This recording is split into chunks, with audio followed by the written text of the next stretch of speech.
President William Ruto defends police action in the ongoing crackdown on protesters amid uproar over killings and torture of civilians by security agencies.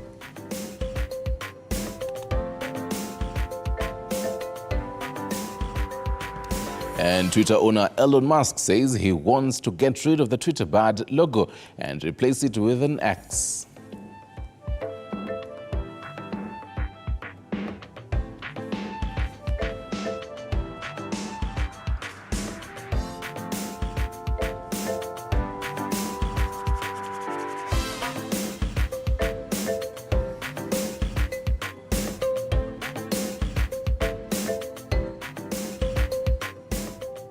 Yes, fresh new day, fresh new week, a fresh new edition of Morning Cafe. Your morning coffee is here, served hot, just the way you like it. Good morning. The hashtag to use is Morning Cafe.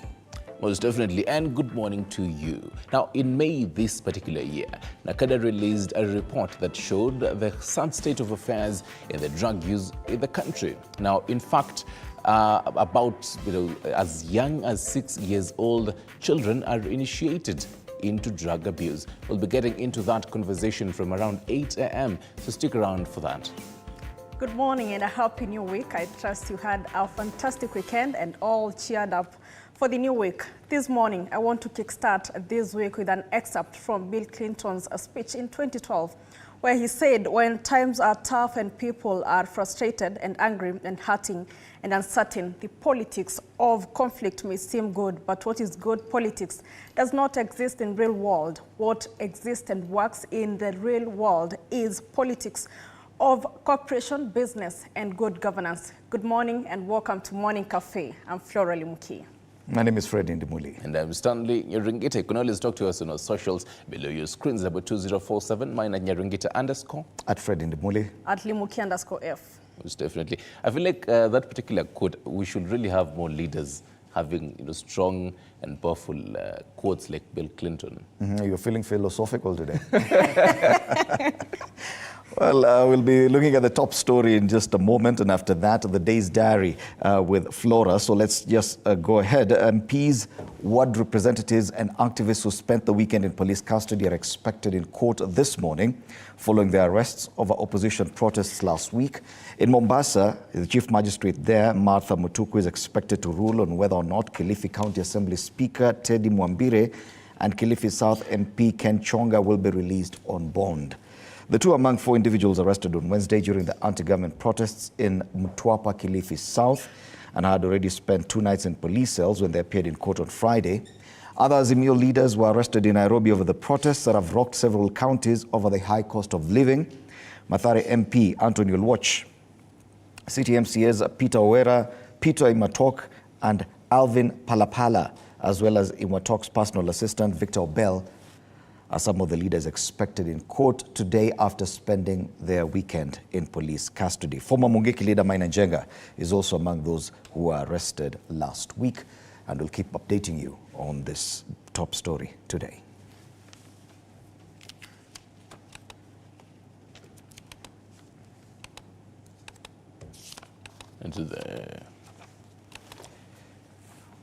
Well, before we take a look at the diary this morning, let's take a look at the headlines in the newspapers and kick off with the Daily Nation there. The Daily Nation. Daily Nation decided to, the whole, what they went for the headliner, away from matters, the demos and all that. Shakahola Hoja. State on trial. And so at a glance, it is security agencies, judicial system blamed for Shakahola deaths, victims' families in agony as results of DNA tests delayed, inside the mind of a cult leader. State holds fate of detained victims of cult massacre and also detained without trial. State versus Pastor Paul Mackenzie. They're having all that together here.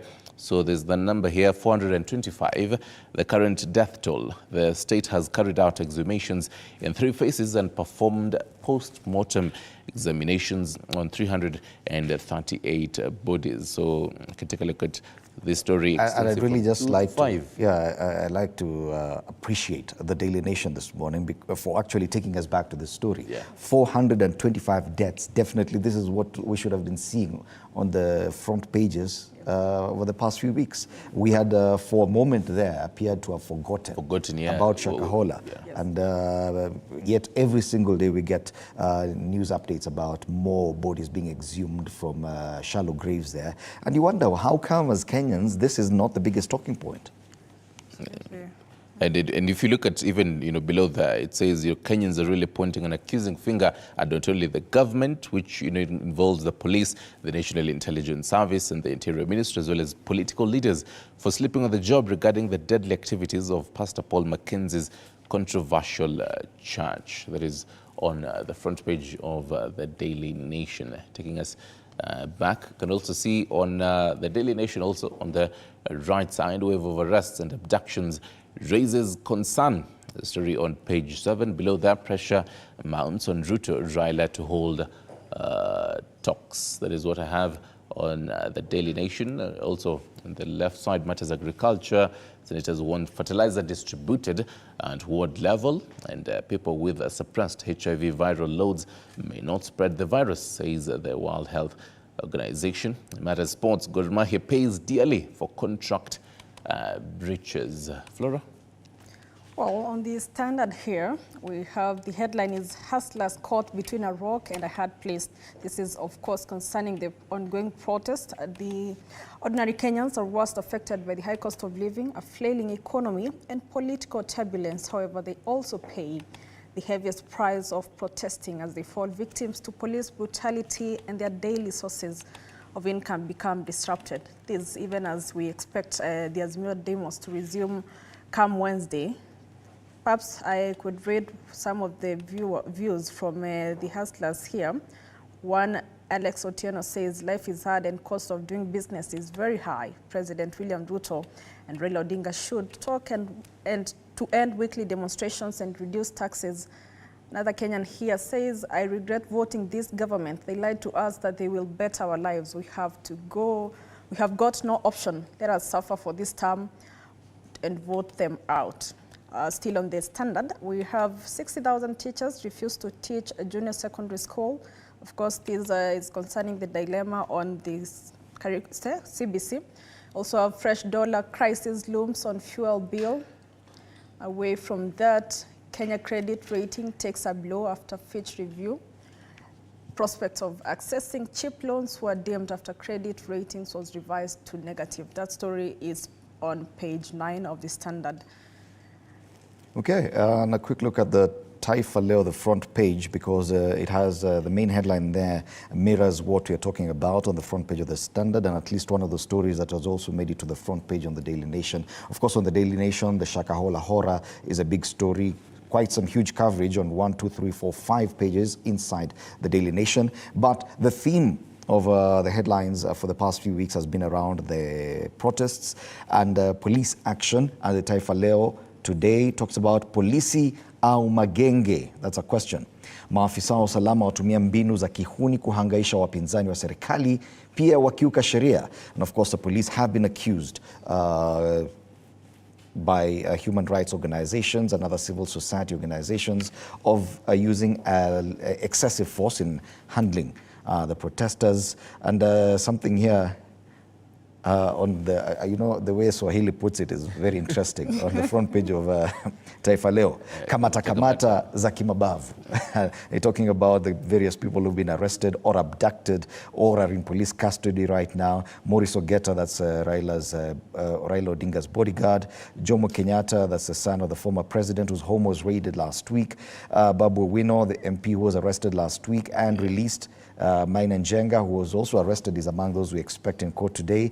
And there, Anthony Oluoch, the Mathare MP, who's also expected in court this morning. He has spent at least 2-3 nights in police custody since last week. And a very powerful photo there on the front page of Taifa Leo, showing an encounter between protesters who are carrying an injured person, facing police who, curiously, they're using stones against the protesters.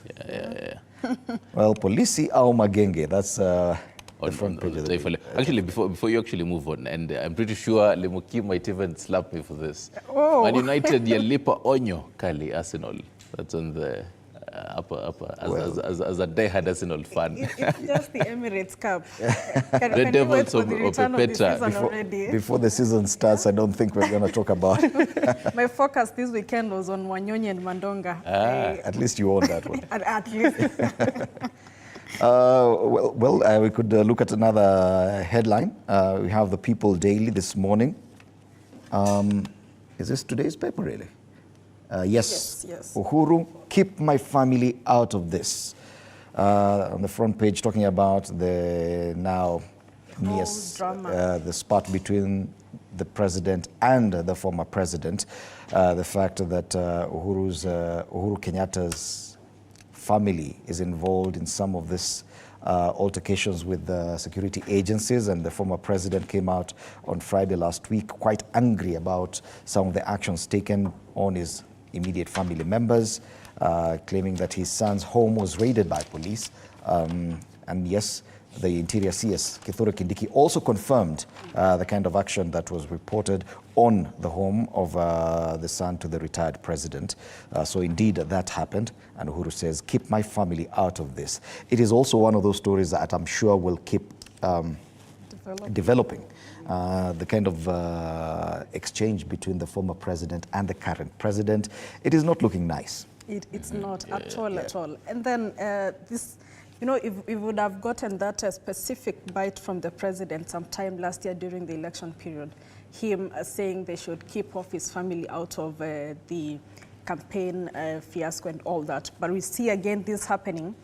Now it looks like a direct vengeance. Yes. Yeah, like if you say this, can we walk the talk? At least I'm sure there are other ways for them to amicably deal with their issues apart from going straight to the former president. And also we see the issue here, he's allegedly owning firearms. And ironically, we see members of parliament on the protest holding guns, and some even trying, the likes of the Nakuru West member of parliament, Arama, was seen carelessly holding a pistol or a gun during the protest. If we are going for these people, can we also now look for like a gun regulatory, law that tells when and where, who can own it, where and when can you use it, not to just flex with it anywhere because you're licensed to own a gun. Yes, but then again, it's also the kind of altercation we see between the retired president and the current president is something that worries many people because it also sets a precedent.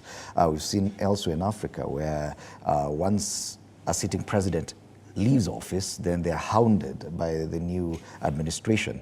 And it becomes a cyclic thing that every time a new person comes into office, then they have to go after the person who was there, and it never ends. Yes. And we really do hope that this one will in some way come to an end. It is actually embarrassing seeing a retired president and the current president squabbling in public like this. And it speaks largely on the use of state machinery.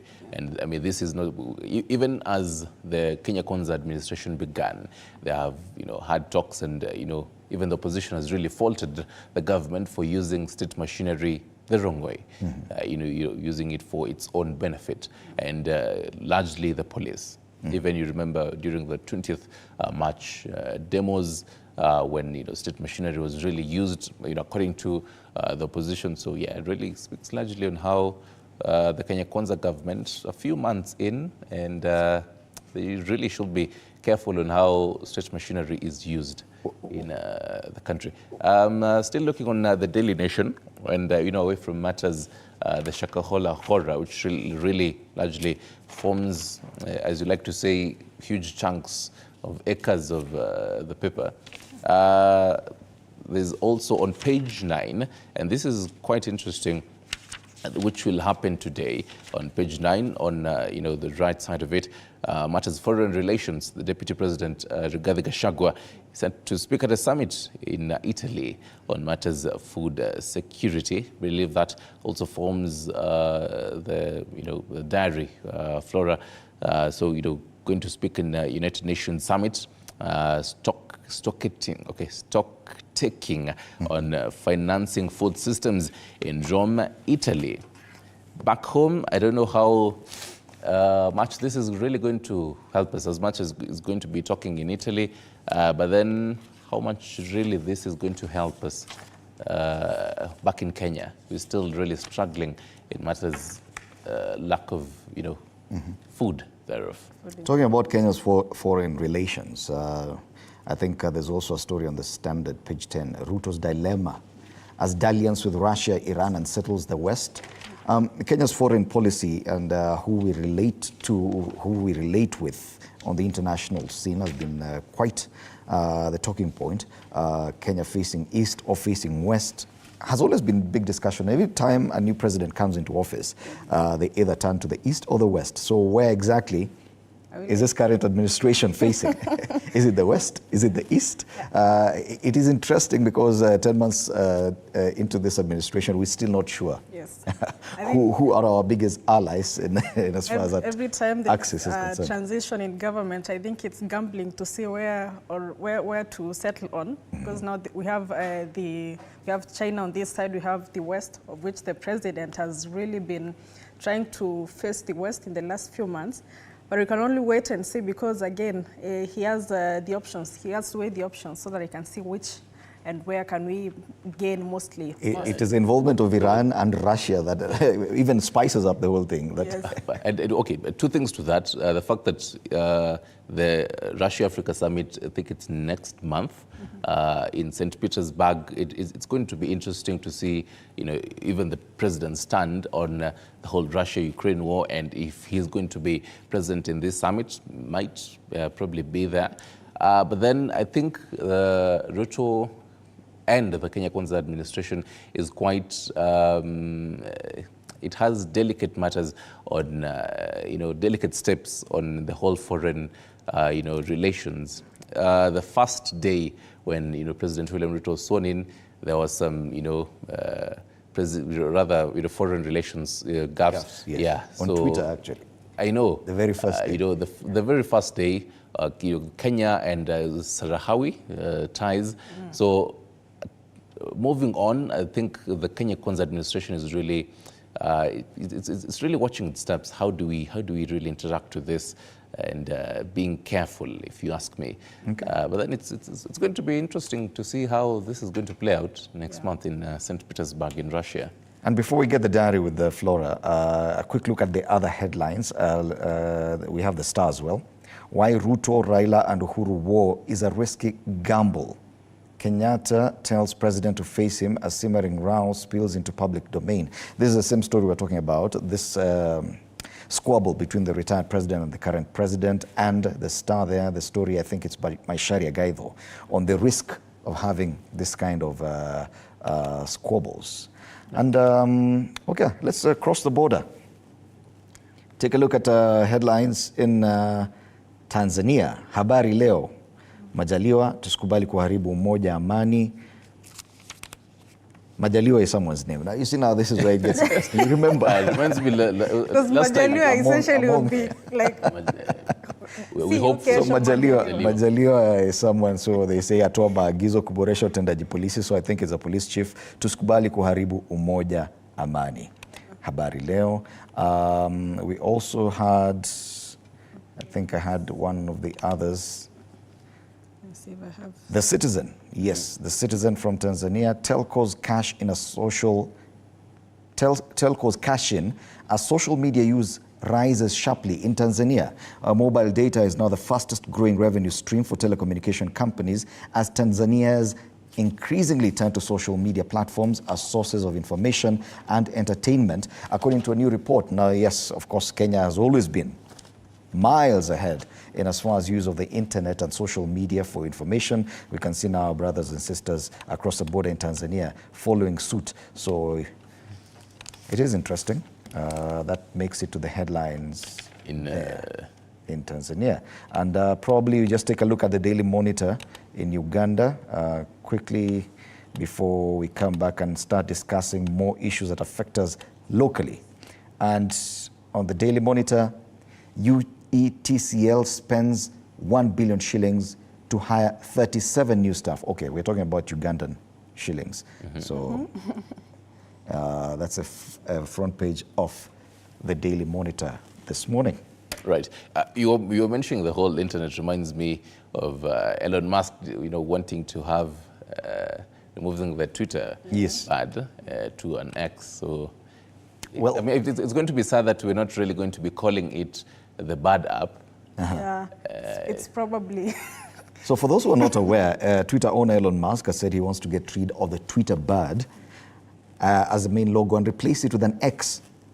But although Mr. Musk has a history of making statements that never come to fruition, but if he does do it, then that Twitter logo, tweeting, would actually, you'd have to say goodbye to it. I know, right? And you're big on Twitter. You're huge on Twitter. You're huge. I'm definitely waiting to see what he puts there, because it reminds me, a few months ago, there's a day we woke up to a dog on that bird app, where the bird should be. So I'm wondering, could Musk be turning the bird app to a dog app? It sounds bad, but we can only wait and see. Musk is a mysterious one. But I mean, if you really have money, you can wake up and decide, you know what, I can just do this. This is a dog app. Yeah. Now to the whole, cartoon check on Daily Nation and on Standard. We'll be taking a look at, I don't know if we'll have People Daily later on, or the Star, but on the Daily Nation, that is on page 13, the State House is there. There's a Prado, a black Prado, and a caricature that looks like President William Ruto holding the famous Mui club, if you ask me. Mm-hmm. And then, aside, just outside the State House building is the desk and papers in and out. Mm-hmm. And the caricature says, promises, promises, promises. All right, that is quite self-explanatory. Self-explanatory. You can really, take a look at in all those particular ins and outs if any of those promises that he said is there. And for the Standard, page 12 of the Standard this morning, one caricature that to me looks like Azimio leader Raila Odinga. The other, I won't even try to guess. It's quite a hard one, if you ask me. With a turban, once again, the gentleman says, I extend a handshake of friendship. Well, he's holding an AK-47. An AK-47, okay. Like, shake my hand or not. Yeah. And okay, looks like even the AK-47 is just a few minutes ago, it was after, it had fired a live bullet, the whole smoke coming out of it. Which one makes it for both of you this morning? Well, I think the one on the Standard talks about the lack of genuine extending a hand, an olive branch. Mm-hmm. Yeah, I think the lack of genuineness in the discussions between politicians is captured quite aptly. The just thumping that we've seen. The fact that when they come out in public, they say, yeah, we can talk, but deep inside they keep on, they've maintained actually the hardline stances up until now, despite the fact that things are not looking good. So yes, in public they say, fine, we can talk, but in private, we're not interested in any discussion. Flora? For me, it's the Daily Nation. I'm really interested because I feel like there should be promises, pre-campaign promises and post-campaign promises. Where you revise your promises. Yes, where revise. Can we allow them to revise the promises or the manifesto? Because as a Kenyan, and as most Kenyans would say, whatever they were told from the campaign period, not only from the ruling government, but from even other candidates, if they were to be elected, is not what we are seeing right now. And a few months later, we are seeing an addition of promises and promises and promises. I really wish we could maybe just focus on one thing and make it happen. Other than, I think Kenyans are tired of the promises and promises and promises. Right. Yes. If you ask me, the fact that you even say matters, promises, even it doesn't lie only on the Kenya Kwanza end, rather, on President William Ruto. Even the other side had their own promises, and the fact that in the position they are in right now, they ought to deliver in their own way the promises they had. So if you ask me, I'll go with the Standard this morning. even as you look at the caricature that looks like, Azimio leader Raila Odinga is like, well, I don't want your handshake of friendship. He's really, moving a step back and saying, hold up, wait. So this is the kind of conversation we should really be having on the Standard. Perhaps we take a quick look at the diary.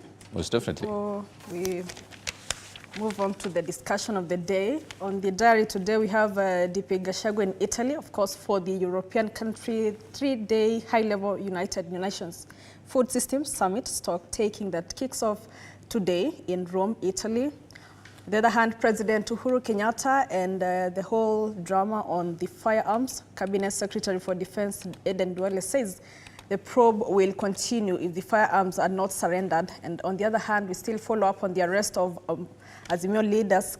The arrest of Azimio leaders continues, as a number of them expected in court today, as well as some still in custody. On the other hand, we have call for peace and unity from stakeholders, from the church, activists drawn from different sectors, and also Azimio protests over the high cost of living expected to continue come Wednesday. And the conversation on police brutality in the protest continues, even as the president defends them as well as his deputy. On the other hand, we see very gory pictures of Kenyans who've been hurt during the protest. Yes, I think that's what we have as of now. Of course, we keep on updating our diary as we move on. Okay, time for us to take a break. When we come back, we'll be having nominated Senator Essie Okenyuri in studio. We also do expect Professor Fred Ogola to be joining us for the conversation this morning. Do stand by for that. You're watching Morning Cafe. Good morning.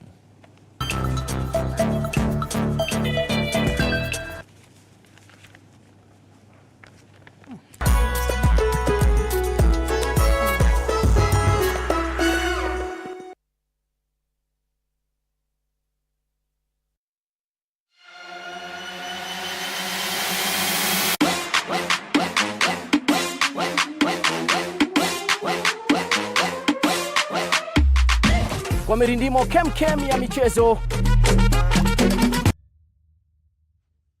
The news that matters the most is the one that hits close to home. When disasters strike, we are there to inform you. When the bullets are flying, we tell you who's shooting and why. Reporting on your victories, your health, your money, your security, your past, present, and future. We are interested in telling the stories of creativity, hard work, and resilience that you are known for. That is our job. This is my job. My name is Victor Moyakane, and it's my honor to bring you this news this way every Thursday night on the home of Untold Stories.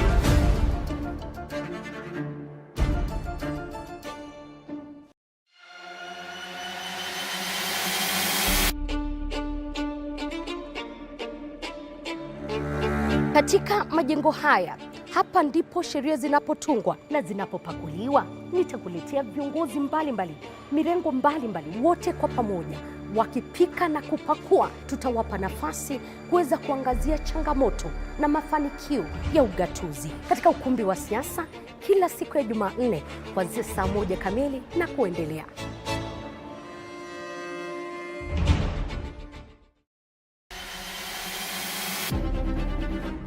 Toka eneo hili la Naivasha kwenye kaunti 032, gatuzi la Nakuru. Kutoka kaunti ya Elgeyo Marakwet, kaunti 028. Nikiripotia runinga ya TV47 kutoka kaunti ya Wajir.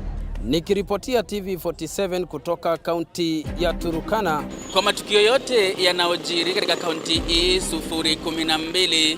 Kutoka kaunti nambari 1, kaunti ya Mombasa. Nikiripotia TV47 kutoka kaunti ya Lamu. Nikiripotia TV47 kutoka Kisii County. Nikiripotia TV47 kutoka kaunti ya Machakos. Kutoka kaunti hii ya Trans Nzoia. Kaunti 038. Kutoka gatuzi nambari 029, kaunti ya Nandi, chemichemi ya mabingwa. Nikiripotia TV47 kutoka kaunti ya Kakamega. Itakuwa nikiripotia runinga ya TV47 kutoka kaunti ya Bungoma. Jina langu ni Paula Munio. Willy Dennis Jiru. Fabian Kibet. Mimi ni Hashim Jimal. Mimi ni Kitio Mika Masai. John Javakiania. Jina langu ni Abdulaziz Nameka. Mimi ni Kombo Alfayo. Jina langu ni Nicholas Mbai. Isaac Famba. Mimi ni Wanje Sostin. Jina langu ni Arnold Adidi. Jina langu ni Chris Bet. Jina langu ni Violet Auma. Na TV47 inapotamba, mimi Sheila Chelangat nitakuwa nikiripotia maswala yanayokuhusu wewe kila kuchao.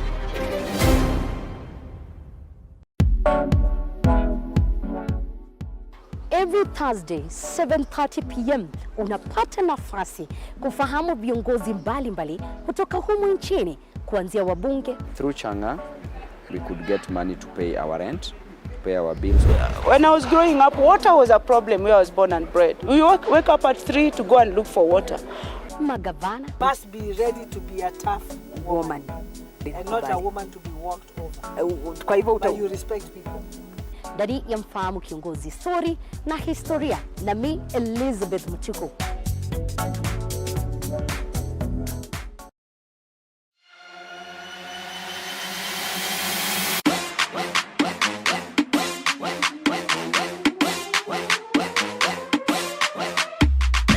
Kwa mirindimo kemkem ya michezo, mahojiano ya kipekee na mabingwa wetu,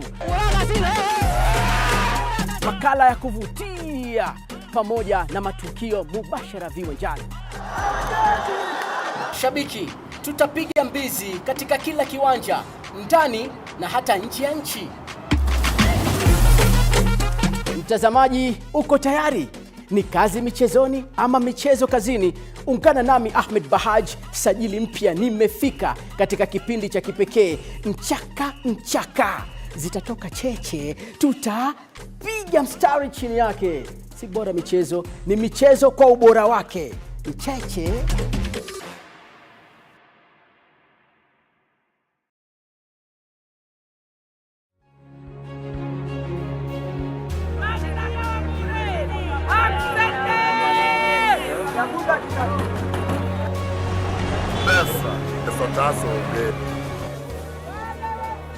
They say money makes the world go round. So let's slow things down a bit. Put things in perspective. From the markets to the streets to the stocks, we make the complex comprehensible. Join me, Hibak Said, on TV47 Business News for market insights like never before.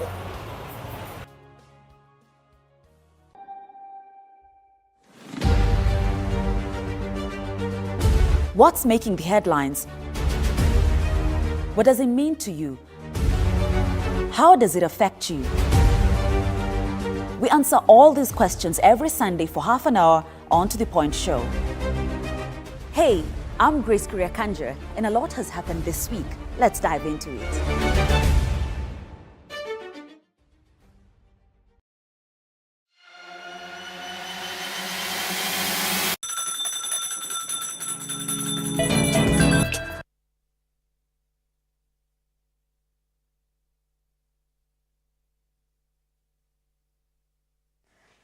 Welcome back. You're still watching Morning Cafe, and of course keep interacting with us. Hashtag Morning Cafe at Limuki_F, at Fred Indimuli at Nyaringita _ on Twitter, TV47 News.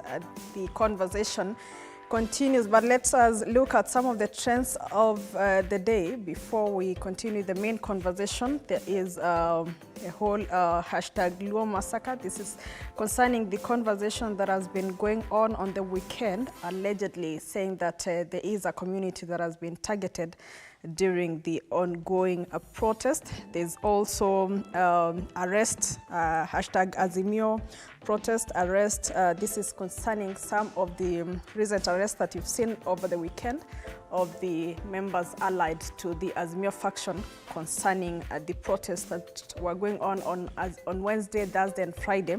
That is expected to resume come Wednesday. And away from that, Okiom Tata, of course, this is concerning the raid on his offices in the part of Busia yesterday. And of course, those are some of the trends this morning. And of course, continue interacting with us. We will be sampling in your feedback concerning the conversation we are having this morning. But I take it back to Freddie to continue with the main conversation of the day.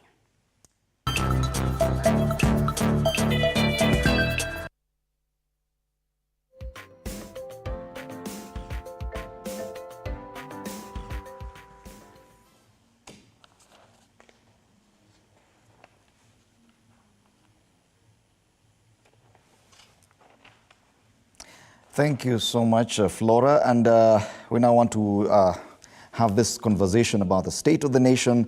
A lot of things happening in the country right now, from the Shakahola horror that's highlighted on the front page of the Daily Nation, to the hustlers caught between a rock and a hard place, to the squabble between the retired president and the current president. We'll be looking at that. In studio this morning, we're privileged to have Honorable Esther Okenyuri, nominated Senator. Karibu sana, Senator. And Professor Fred Ogola, a governance and policy expert. Professor, karibu sana. Thank you very much, namesake. Now, before we even come, because I know we want to talk a lot about what's happening with the protests, police action, and this squabble between the president and his predecessor. But before that, the nation this morning has taken us back to something that for a moment there we appear to have forgotten. That Shakahola, since the beginning of this year, made headlines. The number of people who are dying continues to rise. According to the front page of the Daily Nation, 425 reported deaths so far. Yet this has been on the back burner. This is something that we actually swept under the carpet and decided to focus more on other issues. But Senator, I know, and part of this information comes from submissions made to the Senate ad hoc committee that's probing the matter. But as a country, this should be what we're talking about right now. This is not the kind of headline that we forget for a while and then come back to after some point. In fact, Fred, I'm happy you're mentioning that these are some of the conversations as a country we should be having, and run away from some of the conversations that a section of the media have been trying to drag Kenyans into. First, it's very sad that we've lost so many in this Shakahola massacre.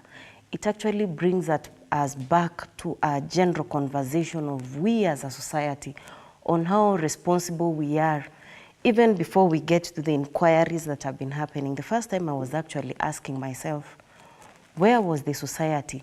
Because we normally have the local policing down there. Does it mean locally no one was able to spot such strange happenings?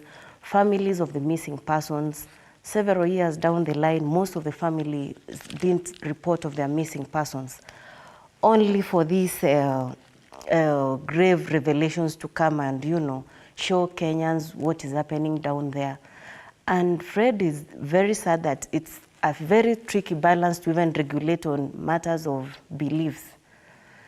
If today someone has a conviction of a particular path they want to take, it's a tricky balance for me as a legislator to legislate on such a matter, because within no time you are going to have religious organizations say, okay, you are now stepping on their feet.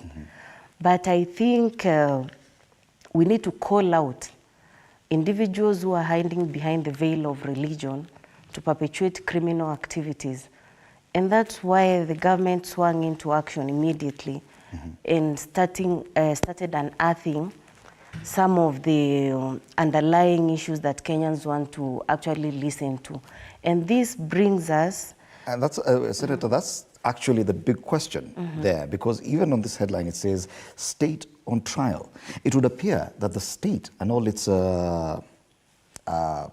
structures has actually failed to actually unearth what exactly is happening.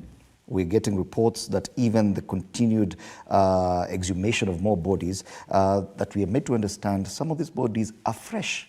So people are still dying. Yeah. The police, when the Interior CS went there, they cordoned off the area and said that this is a crime scene. Yet we're still getting reports of more deaths even after that. The nation has chronicled some of the things that are happening.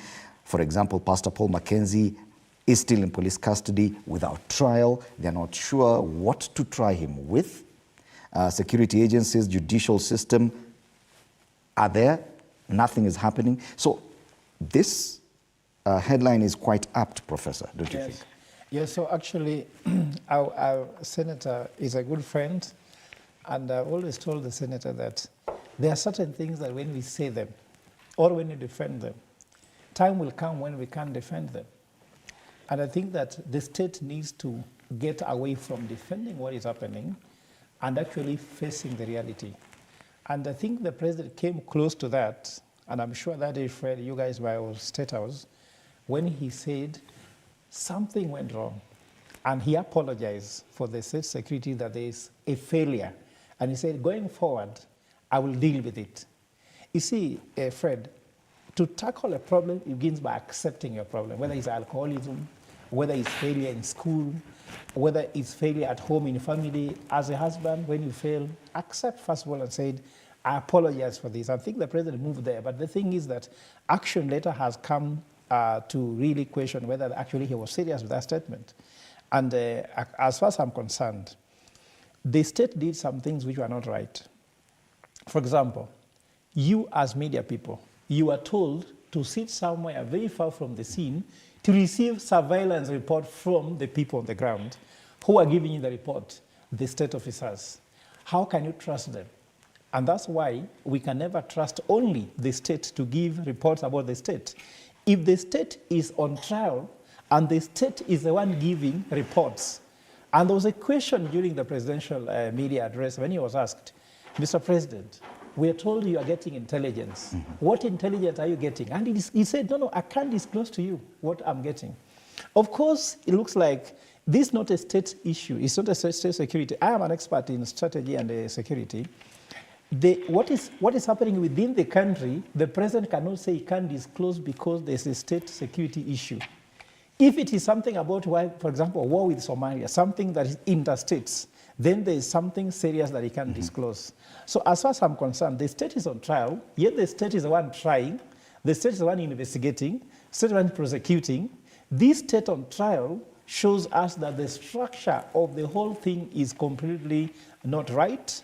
And you ask the question, which is very important, why have we put this on the back burner, yet should be talking about? The question is, what were we talking about? Because I want to be proactive. What were we talking about when we were supposed to have talked about this one? And currently, by the time we are talking about this, what is it that is not being talked about, which will be talked about with regards to being proactive? For example, you hear during this Mandamano, there are some cases we are hearing. That's why even me, we have already submitted a case in court in ICC, the UN Security Council, to start investigating these matters now. We don't want to wait until now after people have died and there's no evidence when you start investigating. So I'm trying to say, we always do what's called catch up. We are a reactive nation. We need to be a proactive nation. But it's not that I'm blaming somebody. There should be a proactive system, like she says. What is it that's on the ground at Shakahola that we should be foreseeing? What are the red lights? What are the red flags we should be seeing before we go to a matter and put them aside? And probably the issue is, Senator, the fact that we still do not know what exactly is happening. Yeah. Either from the state, from the security agencies, even people who have survived and managed to leave the place. We as a country still do not know. Even what are we talking about here? First, Fred, this is not the opportune time to actually apportion blame on anyone, because the issue we are dealing with is a very delicate issue which is touching on very fundamental human rights, the right to life, freedom of worship. And what this actually brings us to looking at is, we have extremists and criminals who are hiding behind the freedom of worship to perpetuate some of the happenings we've seen down in Shakahola. As it is now, I would say let the investigative agencies continue with their work before we actually prosecute some of those matters in the media. If I actually make reference to some of the headlines a section of the media has been making, especially on the Maandamano that has been mentioned, Yes, Kenyans have a right to picket and, peacefully demonstrate. We've seen teachers demonstrate, medical officials demonstrate, but we've never seen destruction of property during such instances. And the media will use such actions to now say, we are actually calling now for the president to sit and talk with the opposition leader. Should the president be listening to what a section of the media is trying to push, or the president should be listening to what the people who gave him the mandate wants addressed? It's interesting because you see, once again, we are ready to leave the Shakahola story. No, we're not leaving. I'm just giving an example. We will definitely get to discuss because that is the biggest discussion. And I'm giving an example to why prosecuting some of these delicate matters on the media might not be the right channel. Because then we want to make the issue very, causing a lot of alarm. Whereas now as leaders, irrespective of whether you're in Kenya Kwanza or Azimio, the Shakahola issue is an issue that brings us together to actually think what is actually wrong with our moral fabric. Yes. Whereas being careful not to touch on these fundamental human rights I'm actually talking about, it's such a tricky balance to be in, but it's not the opportunity to actually apportion blame on each other. Yet probably it's an opportunity for the state to bite the bullet and say that the way they approach to actually regulate religious organizations, that probably this is an opportune time. But it appears that even the state is a bit hesitant on So that. you see, Fred, there are a few things here. In fact, I have actually said this in the media. The Constitution on freedom of worship states the following, that you have the right to your opinion, you have the right to your belief, which means that you cannot prosecute Pastor Mackenzie. And I've said it, there is no mechanism in law to prosecute this guy. Because if you are right to your opinion, you have your right to your belief, you have your right to say anything. I mean, by the time you regulate religion, it ceases to be religion. I'm telling you, by the essence of religion, if you have a right to believe what you want to believe and your opinion. So if he says it is his belief that people are supposed to die to see Christ, that is his opinion and belief, and he has not physically killed anybody, that the people willingly bought into the belief and opinion and tried to fast to death. If you have no evidence that someone was shot or beaten with a crude weapon, I'm telling you, Fred, it will be so difficult to prosecute this guy. And the state, why is the state failing? The state is not failing because it is impossible. It is by design. Why am I saying it's by design? People know, and conversations have been said, that President Ruto was elected by God. And pastors, bishops have said it in broad daylight, that this guy was elected by God. Raila was not chosen by God. And if God chose him, with these pastors, how can Ruto come back and fight the very God that made him to State House? These are critical questions we're asking. And that's why how to do this is, there's no one who was stupid when they said Kenya is not a religious state. Kenya, we separate state and religion. There was a reason why that was happening. When I saw the bishop of the Catholic Church coming to give a press conference and now trying to say that the leadership is dictatorial and what and the rest, all those things, isn't it? Yet, they did not see that the state was supposed to remain independent from religion. All the most important campaigns for Kenya Kwanza happens in church. You can play those clips from beginning to the end, A to Z. And when these guys are preaching and insulting the other side, the pastors are laughing and are cheering them, and the priests and the bishops. What I'm trying to say here is that we start by saying, let us separate state from religion, because now, if you may find, the mother of Pastor Mackenzie confessed that Pastor Mackenzie was campaigning for the Kenya Kwanza government. It is in your media clips. So how would they be able to do so? The state is in trial against who is prosecuting it. And let us be very honest here that, Fred, if we don't have an honest discussion, even God can't forgive us. It's this honest discussion that we are lost on. What exactly are we discussing? Is it regulation of religious organizations? Fred, this is an opportunity to actually look at the effects of extremist behaviors and radicalization. Like for the young people, if I speak, most of the young, the statistics we're actually seeing here are young people who go to church really to get solace. But then if where they are going to church is where they're actually going to die, where then should they run to? Responding to what Professor Ugola said, you know, you cannot generalize that every other, now that President William Ruto campaigned and got support from the religious family, doesn't mean that the government is not going to call out people hiding behind the veil of religion. And I've insisted on this one because you cannot say every other pastor who is doing whatever they are doing is correct. We have people who are camouflaging under religion to do activities which are criminal, equivalent to what the guys who killed students in Garissa were doing. No difference. This brings us to look at the real issue of extremism and radicalization. Those are the discussions we should be having. But probably the professor, probably the professor was trying to indicate that the Kenya Kwanza administration is at a loss on how to approach this, given its own relationship with religious organizations. But why be at a and loss? Pastor Mackenzie was in State House just a moment, on the day why be at a loss, whereas the president has been very specific that he's actually not going to spare anyone. And for this matter, we should separately call out individuals who are hiding behind the veil of religion. Why should that be a big issue? Well, no, Fred. Pastor Mackenzie was present in the day they went to cleanse State House. He was present. I have photos and evidence of that. I can defend in court. I have gone to court 16 times, Fred. I'm not somebody who speaks in the media and I have no evidence. And but he cannot talk about the evidence while we... No, he can't talk about the evidence while we don't have it here, Fred. No, this can be provided.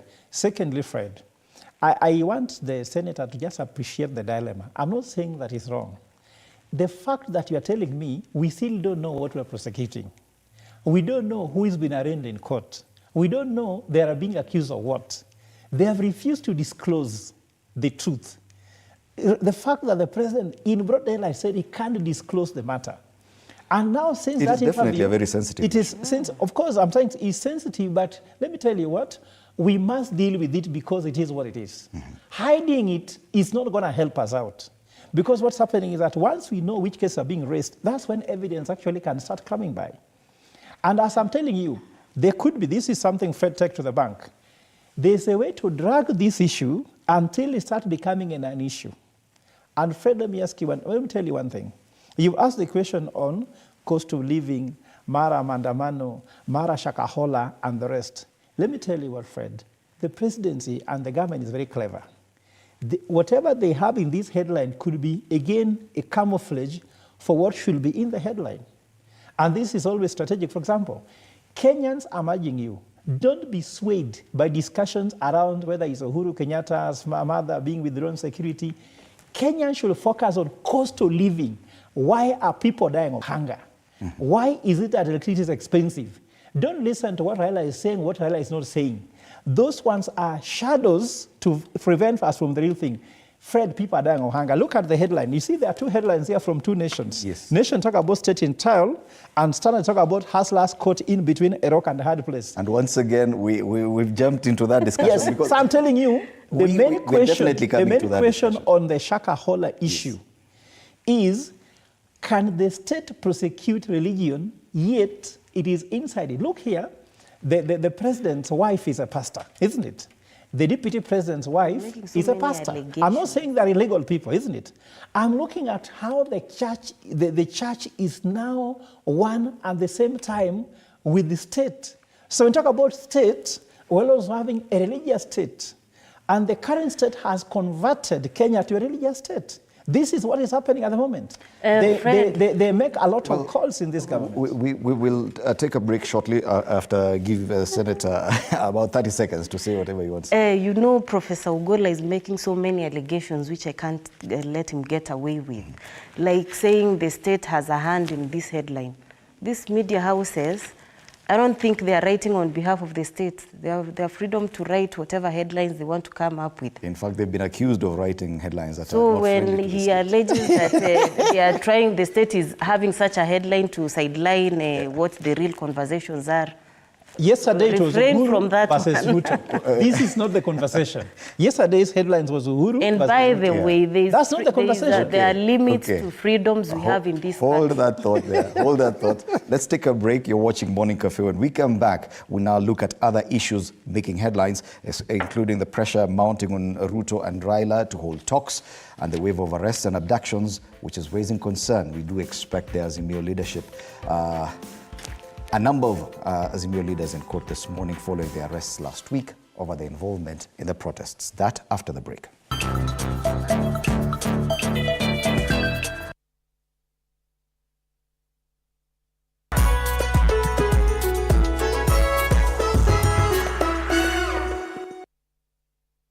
Imagine sasa. The news that matters the most is the one that hits close to home. When disasters strike, we are there to inform you. When the bullets are flying, we tell you who's shooting and why. Reporting on your victories, your health, your money, your security, your past, present, and future. We are interested in telling the stories of creativity, hard work, and resilience that you are known for. That is our job. This is my job. My name is Victor Moyakane, and it's my honor to bring you this news this way every Thursday night on the home of Untold Stories.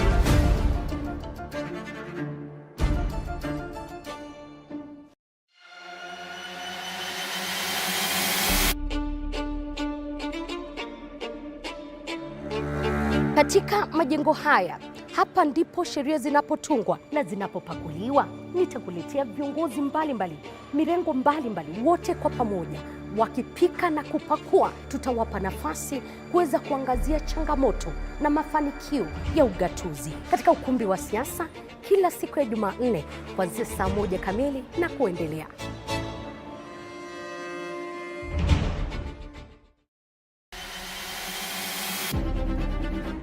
Toka eneo hili la Naivasha kwenye kaunti 032, gatuzi la Nakuru. Toka kaunti ya Elgeyo Marakwet, kaunti 028. Nikiripotia runinga ya TV47 kutoka kaunti ya Wajir. Nikiripotia TV47 kutoka kaunti ya Turukana. Kwa matukio yote yanayojiri katika kaunti hii 012. Kutoka kaunti nambari 1. Morning Cafe right here on TV47. And before we continue our discussion, a quick look at the top story. Members of Parliament, ward reps and activists who spent the weekend in police custody are expected in court this morning following the arrest of opposition protests last week. In Mombasa, the Chief Magistrate Martha Mutuku is expected to rule on whether or not Kilifi County Assembly Speaker Teddy Mwambire and Kilifi South MP Ken Chonga will be released on bond. Other Azimio leaders were arrested in Nairobi over the protests that have rocked several counties over the high cost of living. They include Mathare MP Anthony Olwoch and City MCAs Peter Owera, Peter Imwatok, and Alvin Palapala. Former Mungiki leader Maina Njenga is also among those who were arrested and expected to be arraigned this morning. We'll keep updating you on this top story. We continue the discussion this morning. In studio, we are privileged to have Senator Essie Okenyuri and Professor Fred Ogola, and we've been trying to talk about the Shakahola issue, the Shakahola horror that the Daily Nation has done us justice and reminded us of this huge piece of news that we appear to have forgotten for good reason, because other headlines that are more popular and are resonating more with a lot more people, including my panelists today. They keep going back to that, has to do with the police action in tackling protesters, as well as the mounting calls on the political leaders Ruto and Raila to hold talks. Of course, we'll also get to talk about this squabble between the retired president and the current president. But let's start off with police action. A lot of talk about what's happening in Nyanza, a lot of talk about what happened in Nairobi, the number of people who it has been claimed have died as a direct result of gunshot wounds from police guns. Taifa Leo today talks about polisi au magenge, maafisa wa usalama watumia mbinu za kihuni kuhangaisha wapinzani wa serikali, pia wakiuka sheria, kihuni na ukiukaji wa sheria. It's also captured on the front page of the Daily Nation, on the front page of the Standard. Talk about hustler caught between a rock and a hard place. They are the ones who are affected most by the cost of living, yet in the protests, they're the ones caught between the police bullet and their own lives. Actually, three things. They're the ones who brought the government to power. They're the ones most affected by cost of living. And if they demonstrate, they're the ones most affected by their businesses, at the same time their lives. Actually, there are four. They're at four crossroads. Which road do they take? It's difficult time. And it's what the Daily Nation writes here, comparing the new administration to the KANU era. President William Ruto's leadership style has come under scrutiny, with opposition leaders alleging the return of the dark KANU era, following reports of arrests, abductions, torture, and killings. Senator, your opportunity to defend this administration from this accusation. I don't think you're right by saying I have It an is not me. opportunity to defend. I came here to actually engage on the state of the nation, this among one of the issues. And first, I would want to commend the police for the work they have been doing in protecting people's property. And it has also had as an opportunity to see the humane side. I was seeing someone posting a photo of policemen or even giving food to protesters. But in the current maandamano we saw, there was no little attempt to observe the law. Protests are actually allowed, and people can actually picket as much as they want. And I gave an example here. We've had workers' unions protesting. We've had medical professionals protesting. We've had teachers protesting. In all those, I've not seen them burning roads, lighting tires, doing the destruction that we've witnessed in the last 1 week. And that's why the maandamano had actually to be thwarted by the police. That was domestic terrorism, I'd call it. And why I tell you, I was in a rally last weekend, and when I asked the women, do you want the maandamano to continue, whereby you women and children were the most affected by those acts, because now the women are not able to go to the markets. They said, no, we do not want that to continue. So for the police are doing good work by protecting both the guys who are protesting, protecting people who have property, protecting business people. Do you think that in some instances that probably the police have gone beyond and used a bit of force in instances where the police have gone such isolated cases, that's why we have IPOA to investigate such actions, and individual responsibility is taken. But when you look at the larger area, in fact, maandamano is dead. People are able to resume their daily operations, and that's why I was actually very surprised when the Right Honorable Raila Odinga, who was facing Jomo Kenyatta then at 24 years, now at 78, was not able to face President William Ruto.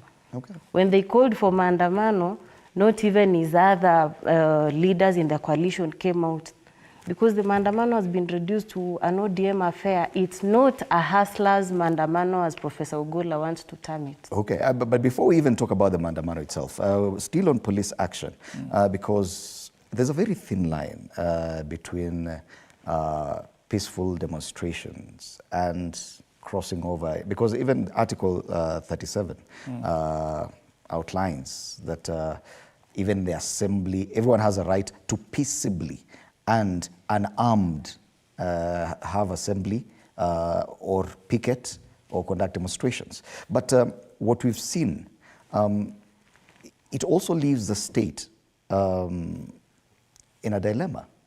You have to contain this protest. You cannot allow people to just, you cannot allow anarchy to prevail. You have to work and do something. Yet, in that, you could also be accused of using a bit of excessive force. So where does that leave the state as well? So Fred, let me tell you one thing. And before even we go there, but there are some things Kenya Kwanza have done which are illegal. You hear the senator's words. I'm not picking from somewhere. Declaring what is right in the Constitution to be domestic terrorism. That's what creates the whole issue. Because Fred, look at it here. There are two scenarios. Let's say if I was the president and there was demonstration, I could have said, oh, there's demonstration tomorrow, or recognize this as your right in the Constitution, go and do it this way and not that way. police will do this for you, I won't do that for you. You understand? Then you don't carry the stone to the street. But if the night before it has been declared illegal, yet it's your innate right to do it, that's where the problem begins. Mm-hmm. And Senator, there's what you call false analogy.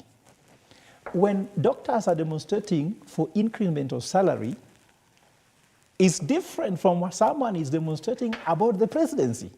You see, Fred, let's be honest here. I'm a scholar, and I'm only using these things. You cannot compare someone demonstrating for salary increment with someone demonstrating about removing you from office. See, these are very different things, and you can't react to them the same way. If, for example, your wife just says that, sweetheart, why don't you always make us on Saturday eat ugali and sukuma wiki and fish? That is a different reaction from you if she says, sweetheart, I'm moving to another man. This, you don't react the same way. Mm-hmm. So by saying that the doctors were doing it peacefully, why about this is about the presidency at stake. Remember, I was in Bomas. You must have been in Bomas at that time. Mm-hmm. When the presidency was being declared, the stakes were so high. That's how it looks like on this Mandamano Day. So those are different things. We cannot compare them. You tell me which year there was demonstration about the presidency, how peaceful it is. During Moi, it was not. During Kibaki, it was not. During Uhuru, it was not. And during Ruto, it was not supposed to be peaceful. Let's distinguish which kinds of demonstrations. Are we therefore saying that the police are right in their reaction? No, the police is not right. But what I'm trying to say, what does the state need to do? There's what you call Public Order Act that explains how everybody should behave. Mm-hmm. So instead of Kindiki, IG, the likes of PS Omolo and all those guys in security, instead of the night before chest thumping and saying you cannot do mandamano, they should tell us how we should do it. I think that's what we should be told. Like if my son wants to resist something, I'll tell son, if you have an issue, raise up your hand. I'm a lecturer, I'm in class. Students oppose me. And I tell them, if you have an issue, raise up your hand, I'll point at you, then you are free to put your point. So they know they don't have to shout, Mwalimu, nataka kuongea. They'll say, Professor, I'll raise up my hand, I'll say, then I'll give chance. Okay, Sensei, Professor, I disagree with you on X, Y, Z. Mm-hmm. He knows there'll be a chance, so he does not have to heckle me. But if the state has already heckled the citizens the day before, then opposition says it is your right to mandamano, which is true. In fact, the court, somebody went to court, I thank the guy who went to court, to make the court suspend the mandamano. Mm-hmm. And the court declined. And immediately Kenya Kwanza went and declared it illegal. So who should declare it illegal? Kenya Kwanza don't enforce laws.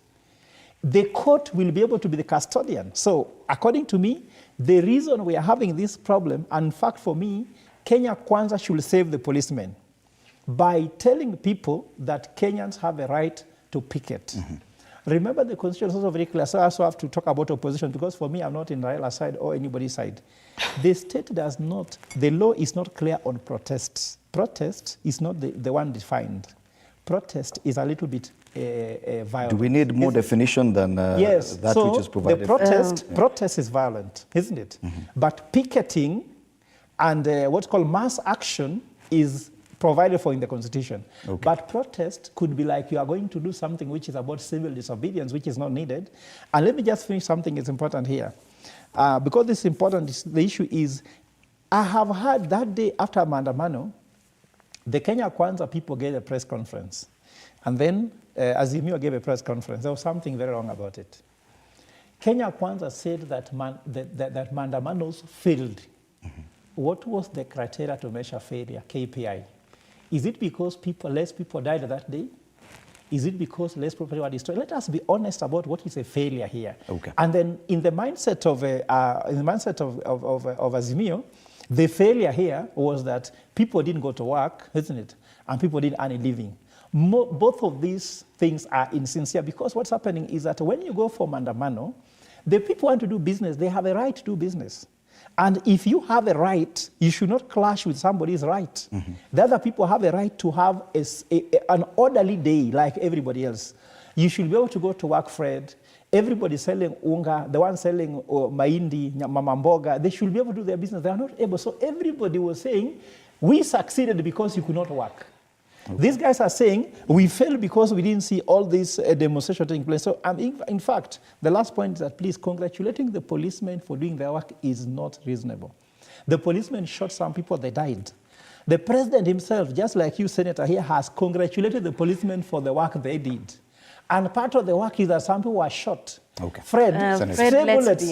Let's give the Senator. Yes, you've been. Stray bullets are supposed to be. You should. Yes, let's give the Senator. Yes. And I want to say that we actually need to be fair. 99% the police have gone an extra mile, even breaking their limbs in protecting the lives of ordinary Kenyans. So actually saying that we shouldn't be commending whatever initiatives they've had, we have few isolated cases. And those, I said, that's why the framers of the Constitution were actually not wrong in having a provision for such cases being looked at by bodies like IPOA. Look, these Azimio leaders are they are very tricky because they tricked the Kenyans into going for the maandamano, whereas themselves chose to stay back at home. This opportunity, Fred, is for Kenyans to also familiarize themselves with the penal code. That Azimio leaders fear the penal code provisions down there. Is that the issue? The fact that probably the understanding, because even Prof talks about we need a better definition about protests. Look at this. Because Article 37 is clear. Yes. Very brief. And I'm actually bringing you back to why Kenyans need to familiarize themselves with some of these issues, because if their own leaders were not able to come out, it's because they know the consequences there. Look, ignorance of the law is not a defense. Treason, where you're levying war against Kenya, death. Promoting war like undertakings. Subversive activities, that's 7 years punishment for unlawful assembly. If Kenyans who are being taken advantage of and coming out to engage in destruction of activities, because Fred, whatever we have seen, those are not peaceful protests. But you mentioned something about unlawful assembly, and that seems to contradict with the Constitution, because that is a penal code, yes. But when Article 37 provides for every person has a right to peaceably and unarmed to assemble. But whatever that has been happening, you've been reporting the daily happenings while the Maandamano was happening. Did you see anything peaceful? But yet there are people who are arrested without actually doing anything, but they were actually picketing. Anything peaceful in the Maandamano that we've witnessed in the past 3 days. This actually should be an opportunity for we as a country to actually look at respect for the rule of law. It's now beyond William Ruto, it's beyond Raila Odinga, it's beyond Kalonzo Musyoka. It's about people respecting the rule of law, even if Honorable William Ruto will no longer be in office. If people are not able to respect the rule of law, how are you going to even trust your own institutions? Because the same policemen who will protect you, the same violent protesters want to attack the policemen to an extent of even breaking their limbs. But the policemen, despite being human also, have showed their soft side and even come out strongly in as much as it's their work to protect.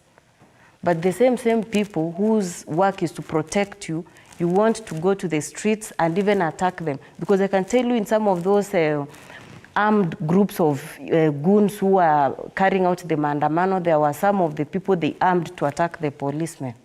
Are you aware of that? Let me tell you one thing. I told you, and this is a truth, I've seen this. We are having Maandamano for 3 months in Israel now. No one has died. No property has been destroyed, isn't it? We had the one in South Africa. It was peaceful. What is different? The difference is that the government in Israel said, you have a right, like here said in Article 37, isn't it? You have a right to peaceful and armed assembly. If the government took their time to educate Kenyans, isn't it, on what to do on Maandamano Day, rather than confronting by saying it is illegal, by declaring it illegal, it's confrontational. Isn't it the same thing she's talking about? Yes, she says that you should familiarize yourself with the penal code. Not familiarize yourself. They don't do that. On the day before, if Kindiki called a press conference and told Kenyans, familiarize yourself with Public Order Act. It's different from saying it's illegal. The president went and said, on top of the car, that it won't happen. Try me. You see, those words are not good words, my brother. So people feel, should we subdue to your pressure and power and now just go in anarchy? Because by declaring what is private by the Constitution, declared by court not to suspend them, and you as head of state declare them illegal, Fred, there's a problem there. Look, for me, the clash between the police now, they say it's defiance because now you want to do whatever you want, so let's fight. So declare them illegal is fine. So now you agree we're heading into this anarchy. Then the second thing I want to bring here, in South Africa, they have gone further. Remember, South Africa has a history. They went against apartheid. And when they did their constitution, they came out with the way you do maandamano. They even tell you where the places to go and the areas you can't go. You understand? So Kenya, we are not blaming the government fully. For me, I also ask the senator, because you're a senator, you guys take time and legislate properly and even have orders. For example, when property is destroyed, when someone organizes a maandamano in South Africa, they pay. You understand? In Kenya, there is no economic implication. There is no economic implication for any destruction of property or even lives.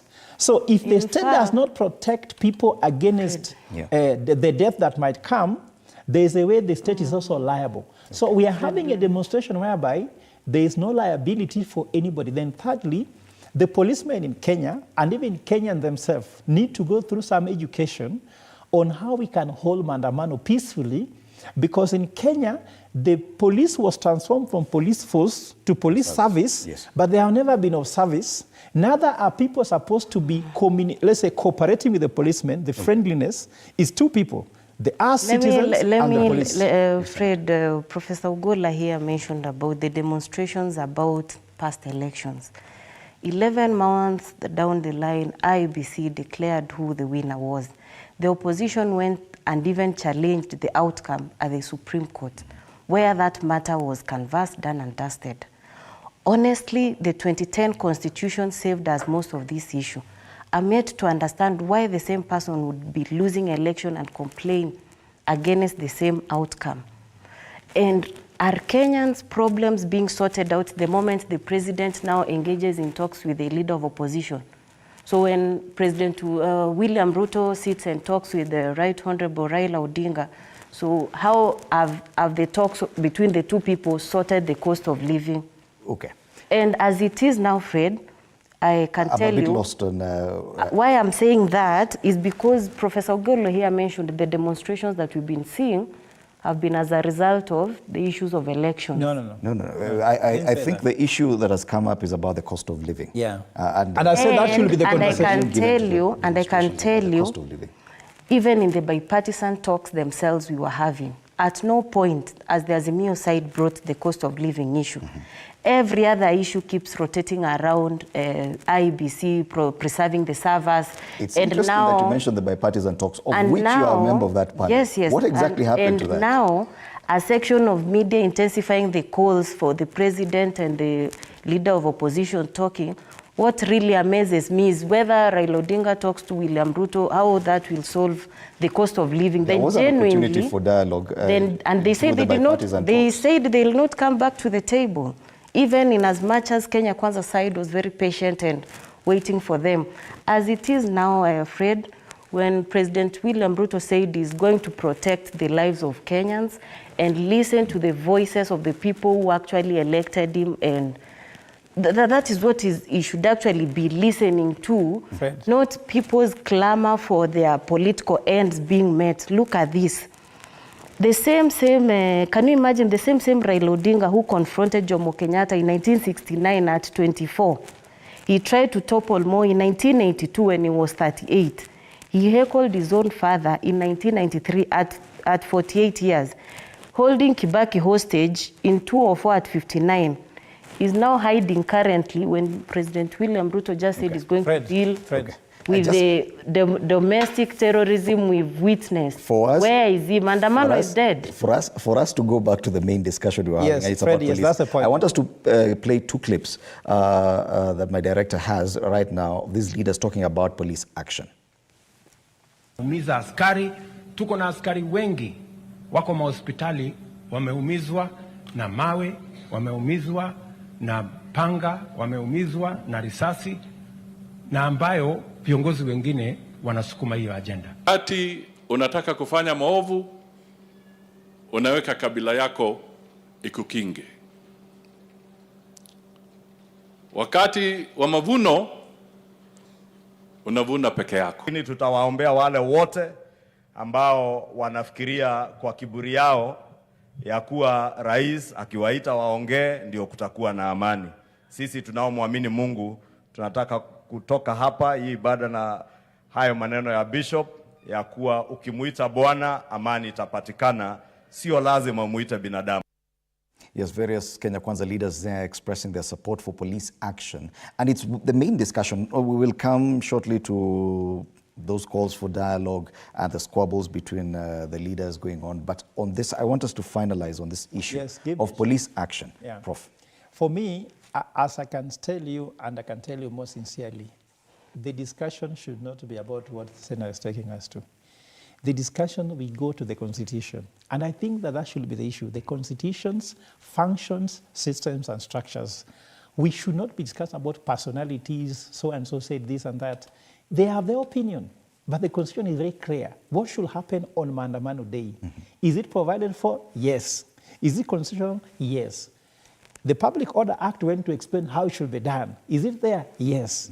Did the two sides follow it? No. None of them. None. So it is not about whether Raila Odinga's protests were right. They are given for by the Constitution. Did he educate his supporters what to do on that day? They only say peaceful. Now, do we have provision for peaceful? No, because we have never seen any to emulate. For example, I'm sure that you as a man like myself, I was in a family with my father. I knew how he was a husband to my mother. And if I become a husband, I know how to be a husband. For us, we have never seen a peaceful protest by political people fighting our politics. So we don't even know what it is. We need to be educated. Our policemen don't have mechanism. You know, Fred, there is a time I was seeing another clip whereby policemen are trying to control protesters down here, and some people in Nairobi has climbed the roof. On top of the roof, they have stones. Can you imagine how dangerous it is? Even our infrastructure doesn't even help you to do a peaceful and safe protest. Everybody going to the street, policemen are scared, protesters are scared, because they don't know what will come out of it. If you come out alive, you thank God. If you come out dead, that's it. So I'm trying to say that for us, we need to go back to the Constitution. What are the Constitution says? And I can tell you, most of the death we are seeing and destruction of property comes from the fact that both the government, the state, do not want to follow the law, neither are the protesters wanting to follow the law. So we blame both sides. But now, the one with the greatest power has greatest responsibility. Because that was going to be my question next. Who bears a greater responsibility? Fred, a society that is actually built on, elite entitlement is actually built on a very shaky foundation. We and that's why initially I say this conversation is not about Ruto, Raila, Kalonzo, whoever they are. Kenyans need to go back to actually Article 3 of the Constitution, and I want to commend the framers of our current Constitution. It actually provides for all the challenges we are having. That's why even the bipartisan talks, we were having them within the parliamentary route, because most of the issues you're raising can actually be sorted by a legislative process. You actually do not need to go to the streets for some of those issues to be implemented. So as a country, the moment we respect the Constitution and respect whatever contents are in it, really, we will not be having some of the issues we are seeing. If a leader is able to engage in a contest, accept the outcome, would we be having the issues? Yet there's a role of the opposition, especially in issues that affect Mwananchi. I'm yet to see them. The issue of the cost of living. Let me give you an example. It's a real issue. Let me give you an example, Fred. At the Senate, we have a question time where the CSS come to the floor of the House and respond to the concerns of Mwananchi through their legislators. The Azimio arm has not been able to show up in all those sittings. How then do you expect to challenge the issues of your constituents as a legislator? The other time I was raising the issue of the Migingo and how our fishermen are actually dying there because of the border dispute. None of the Azimio legislators who are very rowdy would even have that opportunity to come and mention that. Instead, they would spare time to put sufuria on their head. I've never seen where such happens, where you as a legislator has a mandate to defend your people, to represent them. And we are beyond the era before multi-party democracy, where guys would actually agitate physically. Now we are agitating through coming with bills, coming with a statement, coming with talks that actually put you in a better position of negotiating, other than being violent as if, as a leader, first of all, there's no proposal you would have brought forth. Okay. Professor, Kenya has had a history of all these political disagreements at some point, even the agitation for multi-party democracy and all this. We saw quite some physical action between police and the people who are agitating for that. And of course, the end outcome was positive for the country. Yeah. There are people who argue that, yes, probably that is a kind of action that you need from time to time to actually put the government in check. Senator argues that this is a new era, that mambo ya maandamano was back in the day, back in the 90s. This is the year 2023. Do you agree? No, I don't agree, because if she says that, then the suspicion in nation is correct, that we are back to Moi days, because Moi never liked them. Moi worked literally against them. And the fact that they are in this most, I don't know why the center, on some point, he appreciates the Constitution providing all solutions to our problems, yet on the part where the Constitution talks about Mandamano, then they are not right. I think this is being schizophrenic. We want Kenya Kwanza government to read the Constitution, not just in parts. Read it, and you have to remember there is some part of the Constitution which also had to be interpreted, not solely, but in reading of the other parts of the Constitution. So, Senator, the Constitution provides for how to legislate those matters the way we are doing them in the bipartisan. But the same Constitution also provides for mass action, isn't it? Peaceful assembly and the rest. And Senator, let me remind you, we all set some point, and I told you that bipartisan is not the solution.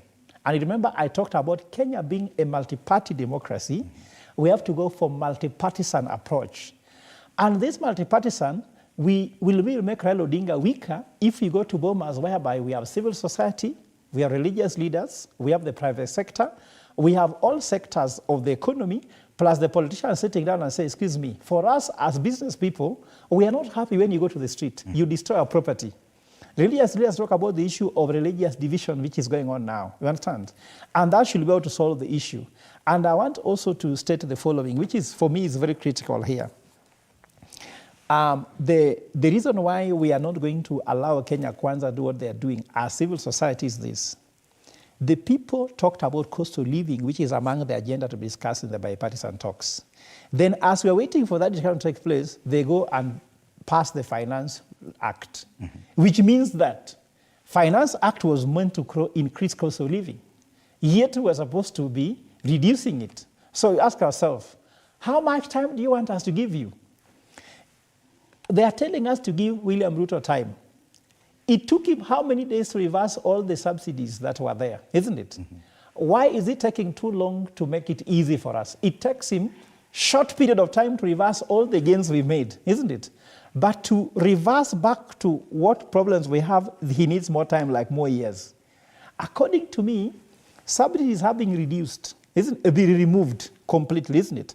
Then raising taxes is like taking from Kenyans with 2 spoons and giving 0 in return, because there are 2 things that happen. Remove all subsidies, then increase the taxes. Reducing subsidies, removing subsidies are supposed to save them 200 billion, they said, isn't it? Now the question is, where is the 200 billion going, if not to ease life by reducing taxes, to me? Well, so, Fred, let me just finish. Then another thing I want to talk about the issue is that when they tell us they will reduce cost of living, which means they are promising us we are going to Machakos, isn't it? So all of a sudden we discover this car is now driving toward the escarpment going to Naivasha. So we are supposed to wait for you to go to Machakos when you are heading toward Naivasha. So the route they have taken demonstrates to us they are taking us nowhere, and they're not going to leave their promises of taking us to where? Machakos, and that's why we have to come back to the Senate. Fred, let me say this. The Azimio Brigade and their friends in the media are yet to put up a convincing case from my end. Why are you dragging the media into this? Because reason is because some of the headlines that are put out really As you actually said, it's the media that brings out some of this information. Yes, it's So, our job and to there do is so. a faction of the media that is actually joining them in the political settlement they are pushing. And actually, Fred, if you ask me, the political settlement that Azimio and a section of the media is pushing for is undemocratic, unconstitutional, What exactly and dangerous. Is this you're saying we are pushing for as a media? Because whatever you know, all the headlines you've been seeing, the TV headlines, newspaper headlines, are all going to one beat. For example, on the front page of the Daily Nation, pressure mounting on Raila and Ruto to hold talks. You see? We are quoting the international community, Senator.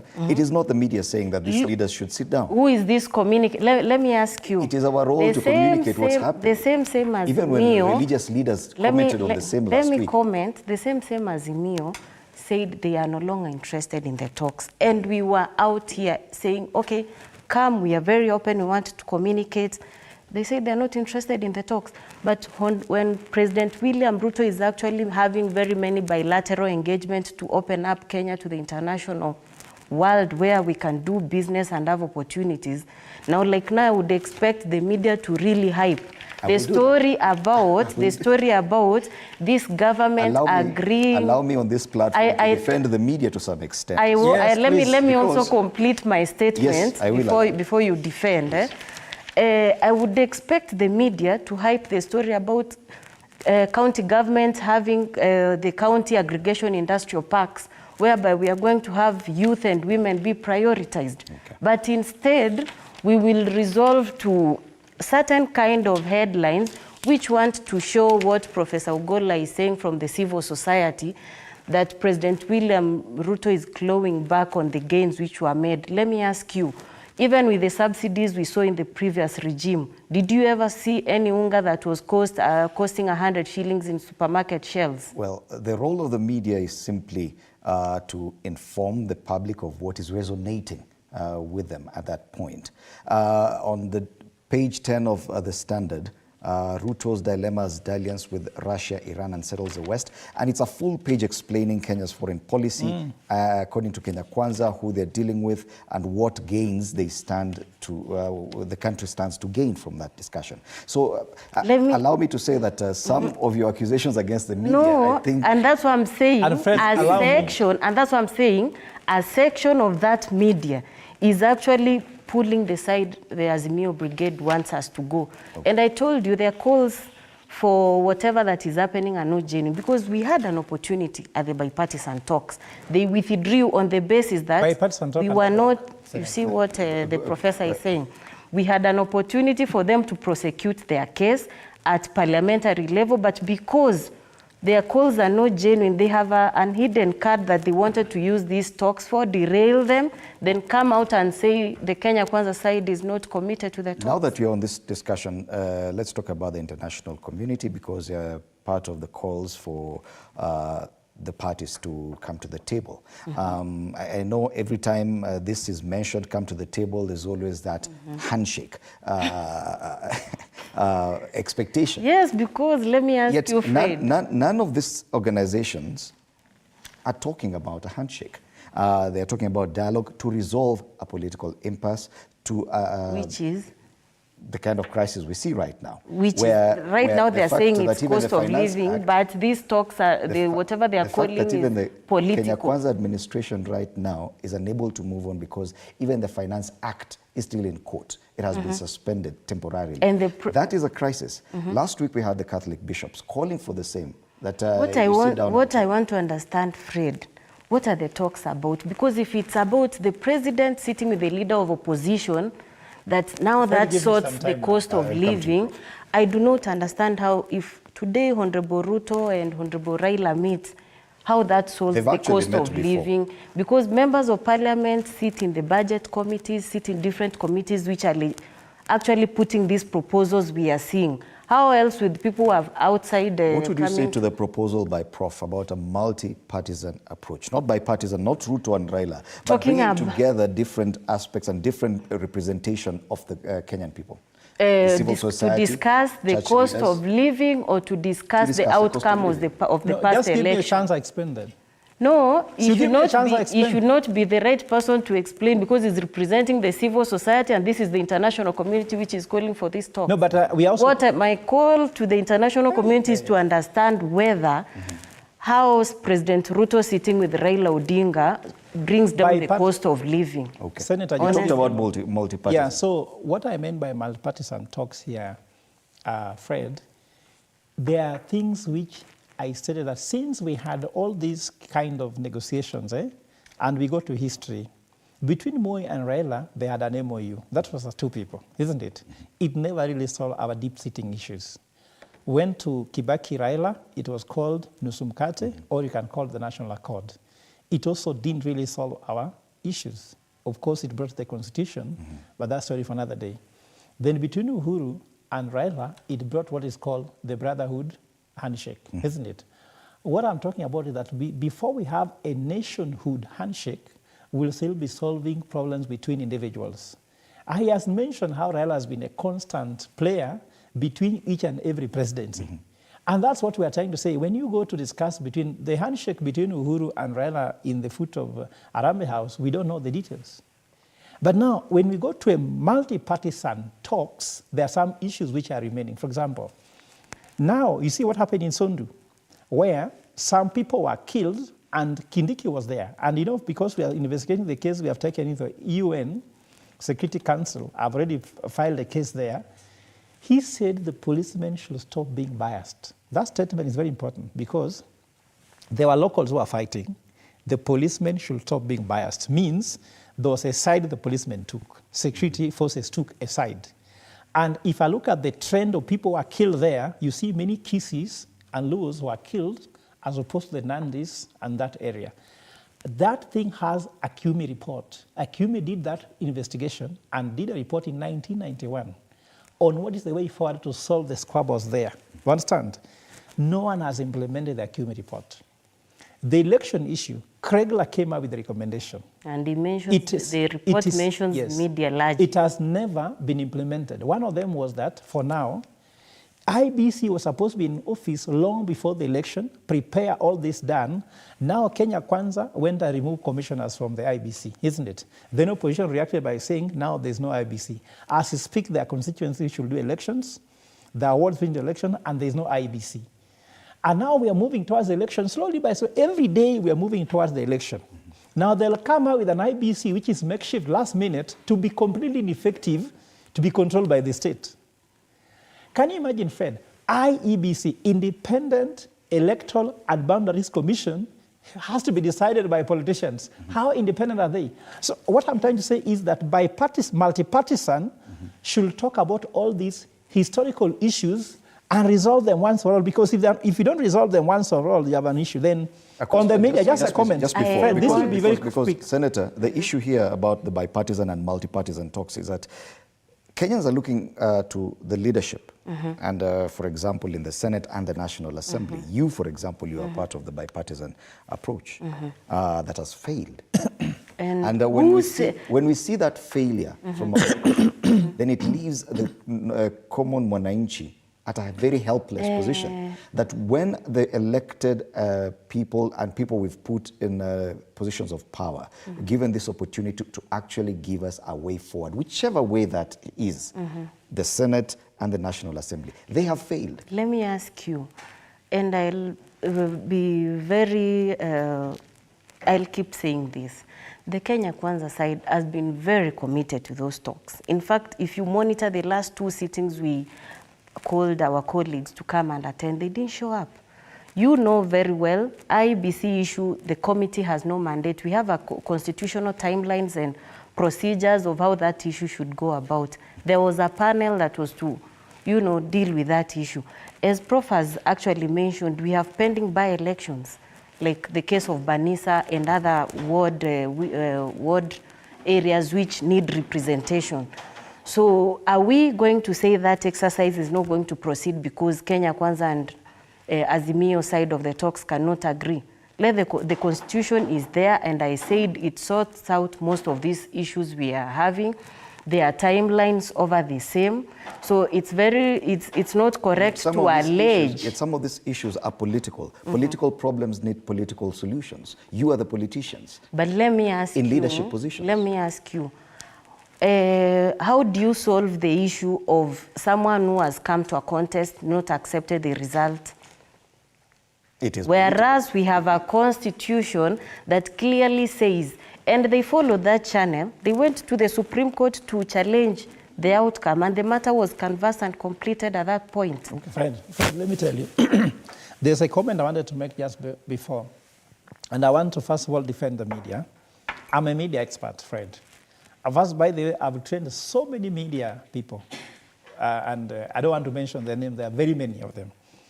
And there's something you usually tell the media that ensure, and actually this is a policy, Fred, I'm sure you're aware, that media has always been told never to be the news. And in fact, that's what the media has tried to play. Fred, I can defend you, that if you look at the source of this news, media is not the news. If you look at even the quoting of mounting pressure, the media is not mounting pressure on these people. It is some people putting pressure and the media is reporting. Simply reporting. So the international media community should not be blamed because media is never the news. In fact, they've been told by their media laws to desist from being the news. So I think Kenya Kwanza should start and stop, and even Azimio also should stop putting the media as the news, because when the media become the news, then democracy is dead. Okay. Because they say that democracy dies in darkness. Darkness, when the media cannot report objectively what to be reported because any side is blaming the media. And we have to defend the media freedom until we die. Okay. So having said that, Fred, I need us to look at something else. Just make it. I'm just going to finish. Senator has said bipartisan to talk about what? Who called bipartisan? His Excellency the President. Then later they say to talk about what? I think bipartisan was meant, Fred, as what's called off time. When pressure is mounting on a team to fight for a win, isn't it? There's time off. It was just a time off. It was never meant to solve any problem. And that's what I'm trying to say. Now we should go for bipartisan to solve the issue. Yeah. Okay. Before we wrap up, Fred, yes, there's Senator, something I need to understand. Yeah. What is this issue that you want to be solved? Because clearly people are going round and it's not even the cost of living. There's an issue you want to be solved. Please come out clear. It's not the cost of living.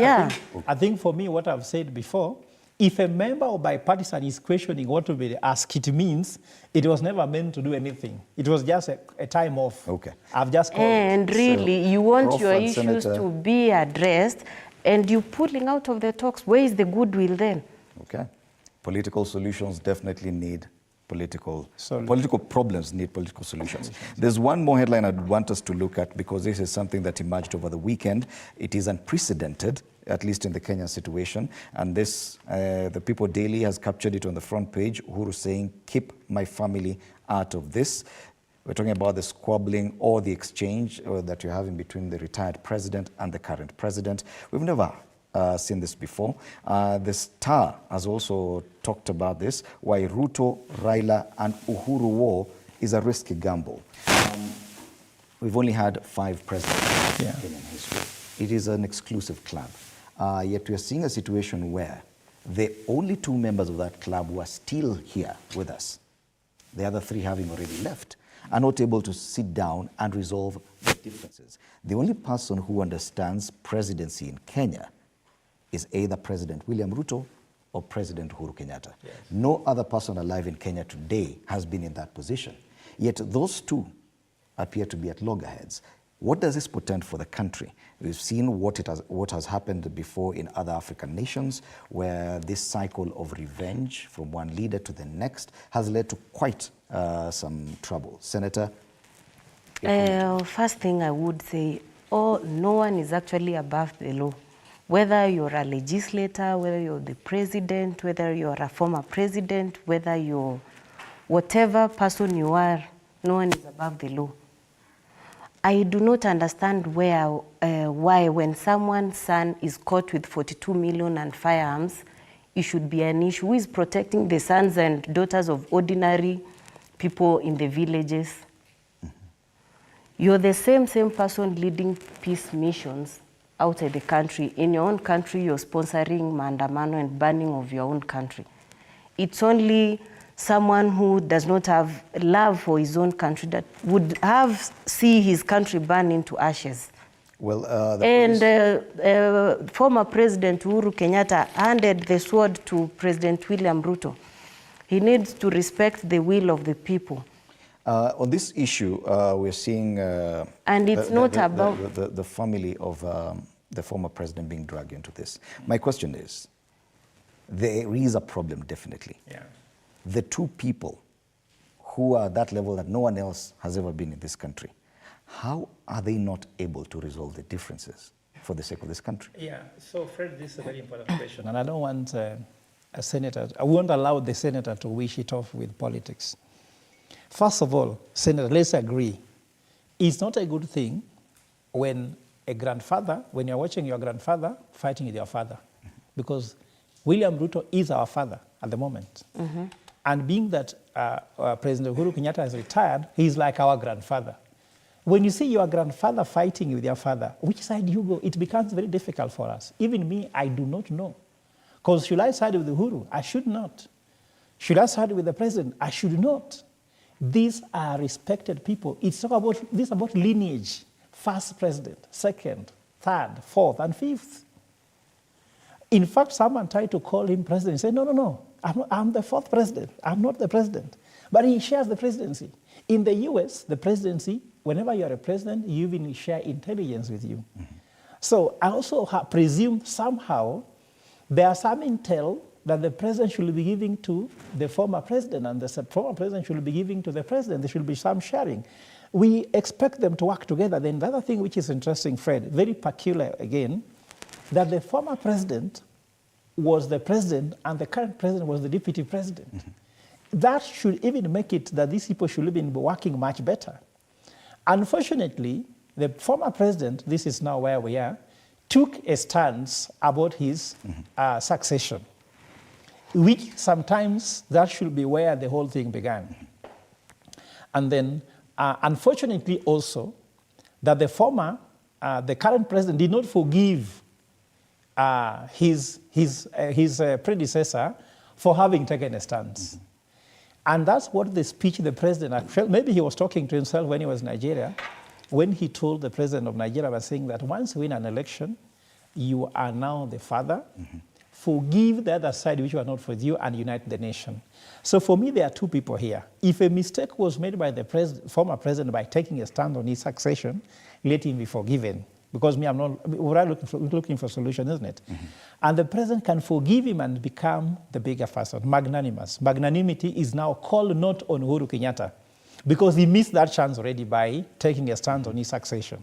Now, instead of just standing and saying no one is above the law, blah, blah, blah, it doesn't look nice for the grandchildren watching a grandfather fighting with a father.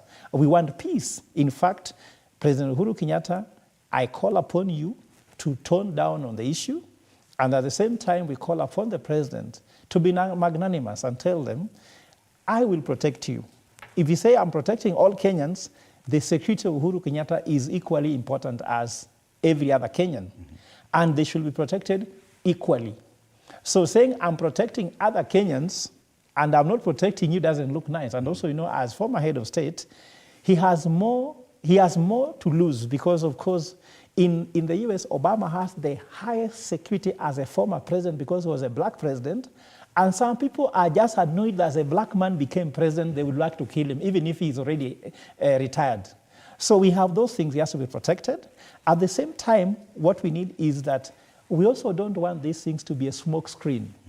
The main issue affecting Kenyans is cost of living and the economy. And I can tell you, I'm privy to information she knows, that Kenya Kwanza has been told where do they thrive more. Kenya Kwanza thrive more to bring us to pre-2022 election by blaming the president and Raila Odinga, because that's how they became popular. Mm-hmm. So they want to take us back there by bringing the president out of retirement and start seeing in front page by him talking to the president what we want him. If William Ruto is a man enough, sort out the economy.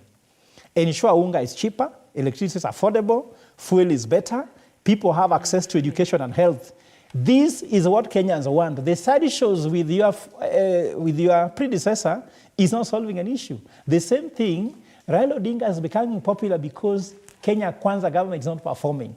If they deliver, there'll be nothing Raila Odinga can put in this in called cost of living and hide behind it. We shall separate the noise from the signal.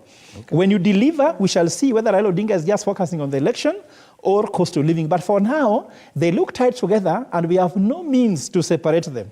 And the reason why we can't separate them is the failure by Kenya Kwanza to deliver their manifesto. Fred, I would expect the former president Uhuru Kenyatta as a peace envoy to even call out the maandamano that has left scores dead. I have not seen that in as much as it goes round trying to reconcile other warring neighboring states. Reason is because he had a political stand in the just concluded election, and allegations have been made on him being part of the teams that are funding the maandamano we are seeing. So as a peace envoy, I would want to actually call him to come out and actually call out whatever actions we are seeing, if indeed is a peace-loving Kenyan. And finally, this government is that your final word? Yes, is very key in following up whatever engagements we gave and whatever transformation agenda we have. And there are so many other issues the government is putting in place. Like for example, if I can tell you, when the president came in, there were around 200 services available digitally for Kenyans to access. Now we have more than 5,000 services. Affordable fertilizer, it's now even gone lower than the price that was initially offered. Before you notice, people will be harvesting and there will be no quibble over some of the matters the opposition is taking advantage of.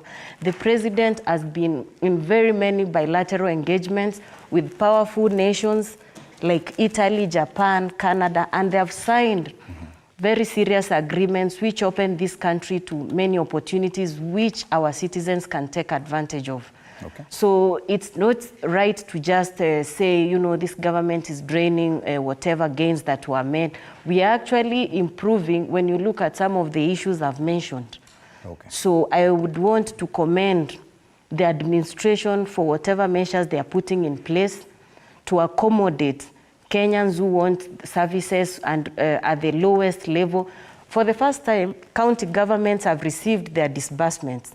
So I would be expecting county governments to offer services to ordinary people who elected them. Okay. There is no time for people going on maandamano and putting sufuria on their head, whereas fertilizer is down there in Nyamakima or whatever area. Closing remarks, Fred, Senator, and especially all Kenyans. My work is to tell you that time has come when winning an election is not an end in itself. And your legitimacy as a leader is not having been elected, is delivering to the people and service to the people. Let us not be dissuaded by conversations which are not the main thing. The true north of Kenya is Vision 2030. So if the president has a plan, his plan should be Kenya, and Kenya should be his plan, and all leaders should be aligned there.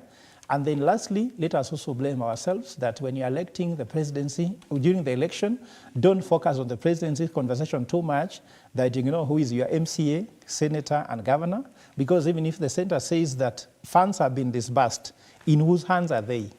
If they're in the wrong hands, again, the president cannot tell the governor where to put the money. Okay. So electing your governor, when the president disburses the money, you have the right governor in place, you have the right MP in place, you have the right MCA in place, you can see development. And the thing is, let us not focus on too much on the head, because the leg also need to carry the head and the chest. And that's why, Fred, 5 seconds, we're right out of time. That's why I've been insisting on civic education, because an informed citizenry is able to make decisions on whatever is being brought to them and take their leaders into account. Okay. Senator, there we are together. totally and completely. Thank you, Senator Esther Kinyuri, nominated senator, and Professor Fred Ogola, governance and policy expert. Our panel this morning, do share your views about this engagement this morning. At Fred Indimuli is my Twitter handle. At TV47KE is our Twitter handle as well. Thank you so much for making time for this, and we look forward to hosting you again. For now, I'd like to take you to my colleague Flora for the day's trends. Well, I'm trying to look at what people are saying here concerning the hashtag Mandamano trending at #1. George Wamoya here says, you abandoned dialogue for Mandamano. What do you guys really want? Bloodshed? How many liters of blood? How many lives? Are you performing blood rituals in the name of disinformation and Mandamano? Let me look at another comment here. Malcolm XKE says, actually don't expect William Ruto to have an infrastructural legacy project. However, I'm 100% sure he will deliver on agriculture, education, and local production. If you're invested in these sectors, you are on the right track. Someone else here says, one day to Mandamano, this is the only time we have to send a message to the Kenya Kwanza regime. If we cannot stand up and shout, then we will continue to suffer. We will suffer for a period of 10 years and maybe more. Let us not be those who died for nothing. That is some of the feedback that we have concerning the protests that are ongoing and expected to resume come Wednesday. And away from that, on our diary today, we have Deputy President Rigathi Gachagua in Italy. Also, follow up on the arrest of some of the Azimio leaders continues. And also the calls for peace and unity from human rights groups, as well as the church and other leaders. And also the conversation on police brutality, in as much as the Azimio protests are concerned, continues. But away from that, let me take it to Fred for the editorial comment of the day. Thank you, Flora. Now to our editorial comment this morning. In recent weeks, Kenya has witnessed a harrowing descent into darkness as numerous violations of human rights have come to light. The echoes of anti-government protests resound with the cries of lives lost, arbitrary arrests, and unjust detentions. Now, such actions, under the care of maintaining law and order, strike at the heart of justice and democracy. The police were meant to be the protectors of society, have turned into agents of fear and terror, perpetrating extrajudicial killings and denying citizens their right to life and liberty. What the perpetrators of these heinous acts must realize is that their positions of power do not render them immune from the consequences of their actions. When the pursuit of justice is sacrificed for the sake of political expediency, the very fabric of a just society unravels. Yet, while it is crucial to hold those in positions of authority accountable for their actions, it is equally essential to ensure that individuals who openly defy authority are also subject to fair and just consequences for their actions. The principle of accountability should apply to all citizens, regardless of their social status or affiliations. Respect for the rule of law is a cornerstone of any functioning democracy. Open defiance of authority can lead to chaos and anarchy, undermining the very fabric of a stable society. However, it is vital to distinguish between legitimate, peaceful protests and violent actions. Authorities must handle such situations with restraint, using non-violent means of crowd control and respecting citizens' rights to peaceful assembly. Conversely, individuals who resort to violence and other criminal actions must also be held accountable in accordance with the law. Ultimately, accountability should be applied universally without bias or discrimination. Upholding the rule of law and protecting human rights should be the foundation of which both the government and citizens build a more just and equitable society, where the actions of all are held to the same standards of fairness and justice. And that is a TV47 editorial comment this morning.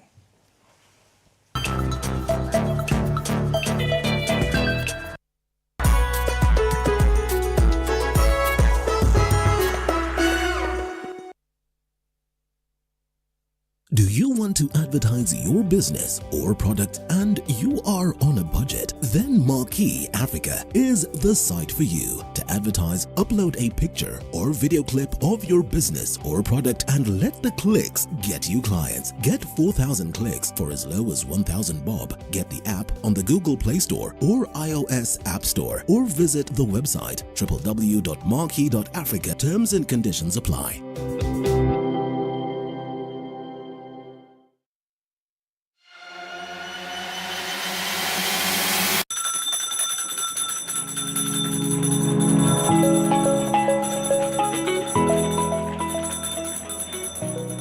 Wanasema wasemao kuwa elimu ni bahari haishi kwa kuchotwa. Wakati mwingi natangamana na wanafunzi madarasani, sio kama mwalimu bali kama nahodha kwenye kipindi cha tasnia ya elimu.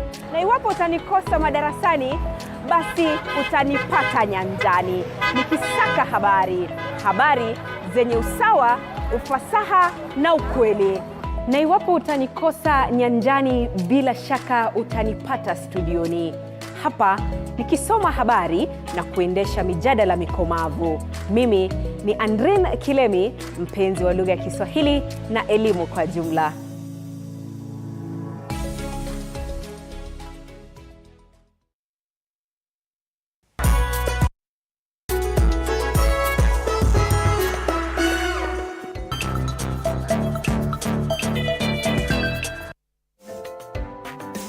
Welcome back. Now, according to a survey released by NACADA in May 2023, 1 in 6 Kenyans aged between 15 to 65 are using at least one drug or substance abuse. This morning, I'll be engaging Professor John Muteti, who is the acting CEO of NACADA, and Elizabeth Jenny, who is a clinical psychologist, chime in on the conversation on our socials below your screens this morning. Allow me to start with you, Prof. Walk us through this report that was released in May. The numbers, we may not have been able to, key the numbers in there, but walk us through what details this report. Thank you. Usually, NACADA releases a report, a national scenario of the drug problem in the country after every 5 years. A national, indicator showing what kind of drugs are being used and who is using them, depending on the age groups. So we have age groups from 15 years to 24, then to 35, then to 65. And usually we carry out surveys to give us a snapshot of what is happening so that we can use that for planning, programming. And therefore, this year, we released a report on the status of the use of alcohol and other drugs. And we found that actually alcohol is the most, let's say, abused, drug. Alcohol is a drug. Right. So alcohol is the most abused drug. And overall in the country, we found that nearly 11.8% of Kenyans are using alcohol. When we look at it, we also look at it from region to region. And we break it down even to the kind of alcohol. Because you find that there is the traditional brews, the busa and such. Then we have the legal alcohol, which is the beers and the Tuskers, which we see around. Yeah. Then we have potable spirits. Potable spirits are third generation kind of drinks, second, third generation kind of drinks, where you get to have ethanol and mix it with water, and you just get a very potent drink, a very potent drink. Mm-hmm. And therefore we carry out research, and find who is using what and where. So our research showed that, a survey shows that places like the Central region, for example, are using more of the potable spirits, the ethanols mixed with water. Yeah. So that's the region which is leading in such. And that is the most lethal kind of alcohol which we have in the market. Right. Very lethal. That's why you find that you take just a few sips, one or whatever, and you are down. Then some regions like Western are using more of the busa, more of the traditional brew. Right. They are not as lethal, but they are not, we're not saying they are good, but they are not as lethal. That's why you find the impact in Western may not be as much as the impact in Central, because they are using the busa, and the busa is like food to them sometimes, something like that. For the legal Tuskers and so on, where you can go to a bar and legally buy it, Nairobi is leading in such, right. Yeah. So, and then you have, of course, other counties like Northeastern, where you find that alcohol is minimal. The rate of, consumption of alcohol is minimal in places like Northeastern. But of course, it is also high in Eastern and Mombasa and some other regions. When we come to hard drugs, like heroin, we find that the coast region is leading in heroin. Right. Heroin and some cocaine. You find that it is far much used in coast than in the other parts of the country, followed by Nairobi. And then, of course, now we have had traces in Central and in Nyanza for heroin. Right. The tobacco, for example, cigarettes, we find Central is leading in tobacco use. And that is, and then Nairobi follows. Okay. When we come to some other substances, there are some other substances like prescription drugs where you get a drug and you be prescribed. The youth, the younger population in primary and secondary schools are using more of these prescription drugs. This is over-the-counter? Not over-the-counter. They are supposed to be prescribed by a medical doctor, right. But we find that they find their way somehow. The kids either get prescription, I don't say illegally, but maybe they kind of trick their parents that, we are in pain or whatever, or we need to sleep and things like that. But they are really getting their way to be used illegally, and we're finding a lot of use, especially as far as kids are concerned. So you find that there's all these kinds of drugs being used, around, and we have the numbers. And we are saying, when we look at the misuse, the age, between 24 and 35, and that is the age which is just out of the university, and actually some even in the university. And the ones who are now starting to work, those are the ones who are using more of alcohol. Right. They are even the ones who are using more of the drugs, actually. So it's a young age, very serious situation. And most likely, if we don't do something about it, it will be a lost generation. And speaking of which, Dr. Ri, according to the statistics, about 3.2 million people use alcohol. These are worrying statistics, are they not? When you look at the statistics, it is a global phenomenon. Okay. And you find that alcohol is the leading substance used globally. And alcohol may not be more worrying as to what the cases that we are having. From what Professor has said about their report, you find that it says one man out of 3 uses alcohol. Mm-hmm. There are 2 types of data in that report. Right. There is the ever used, some used and stopped, and there is the current use. So our worry should be the current use, not the ever used. Mm-hmm. And that gives us the scenario on the ground, and that is where the practitioners and the government should point to in terms of programming and interventions. When we look at the case scenario in terms of gender, compared to 1 man to 3 and a female 1 to 16, you find that disparity, and it is quite common globally. So Kenya is not out of the ordinary. However, the kind of alcohol that is used in Kenya may not be the one that is used in Uganda. Mm-hmm. So every country has got its own issues, its own challenges. Right. Remember, according to the Alcoholic Drinks Control Act 2010, every form of alcoholic drink in Kenya is legal. Whether busa, whether changa, whether beer, whether spirits, it is legal. What is illegal is the trade, and that is where our problem is. That we have illegal alcohol trade in terms of counterfeit, in terms of brewing illegally, and selling illegally. You find that we don't have the normal licensed outlets. We'll come to that, Dr. Ri, because largely also speaking about e-commerce later on. But then I want to touch on age, and it was something Prof was really mentioning. And also follow up on that, the report also shows that the initiation age for cannabis is 8 years, prescription drugs is 8, alcohol is 7, cat is 9. And also for tobacco is 6 years old. When you look at these ages, are these children under the, around the age of peer pressure? How did we reach here to have a child as young as 6 years old being initiated to something like tobacco?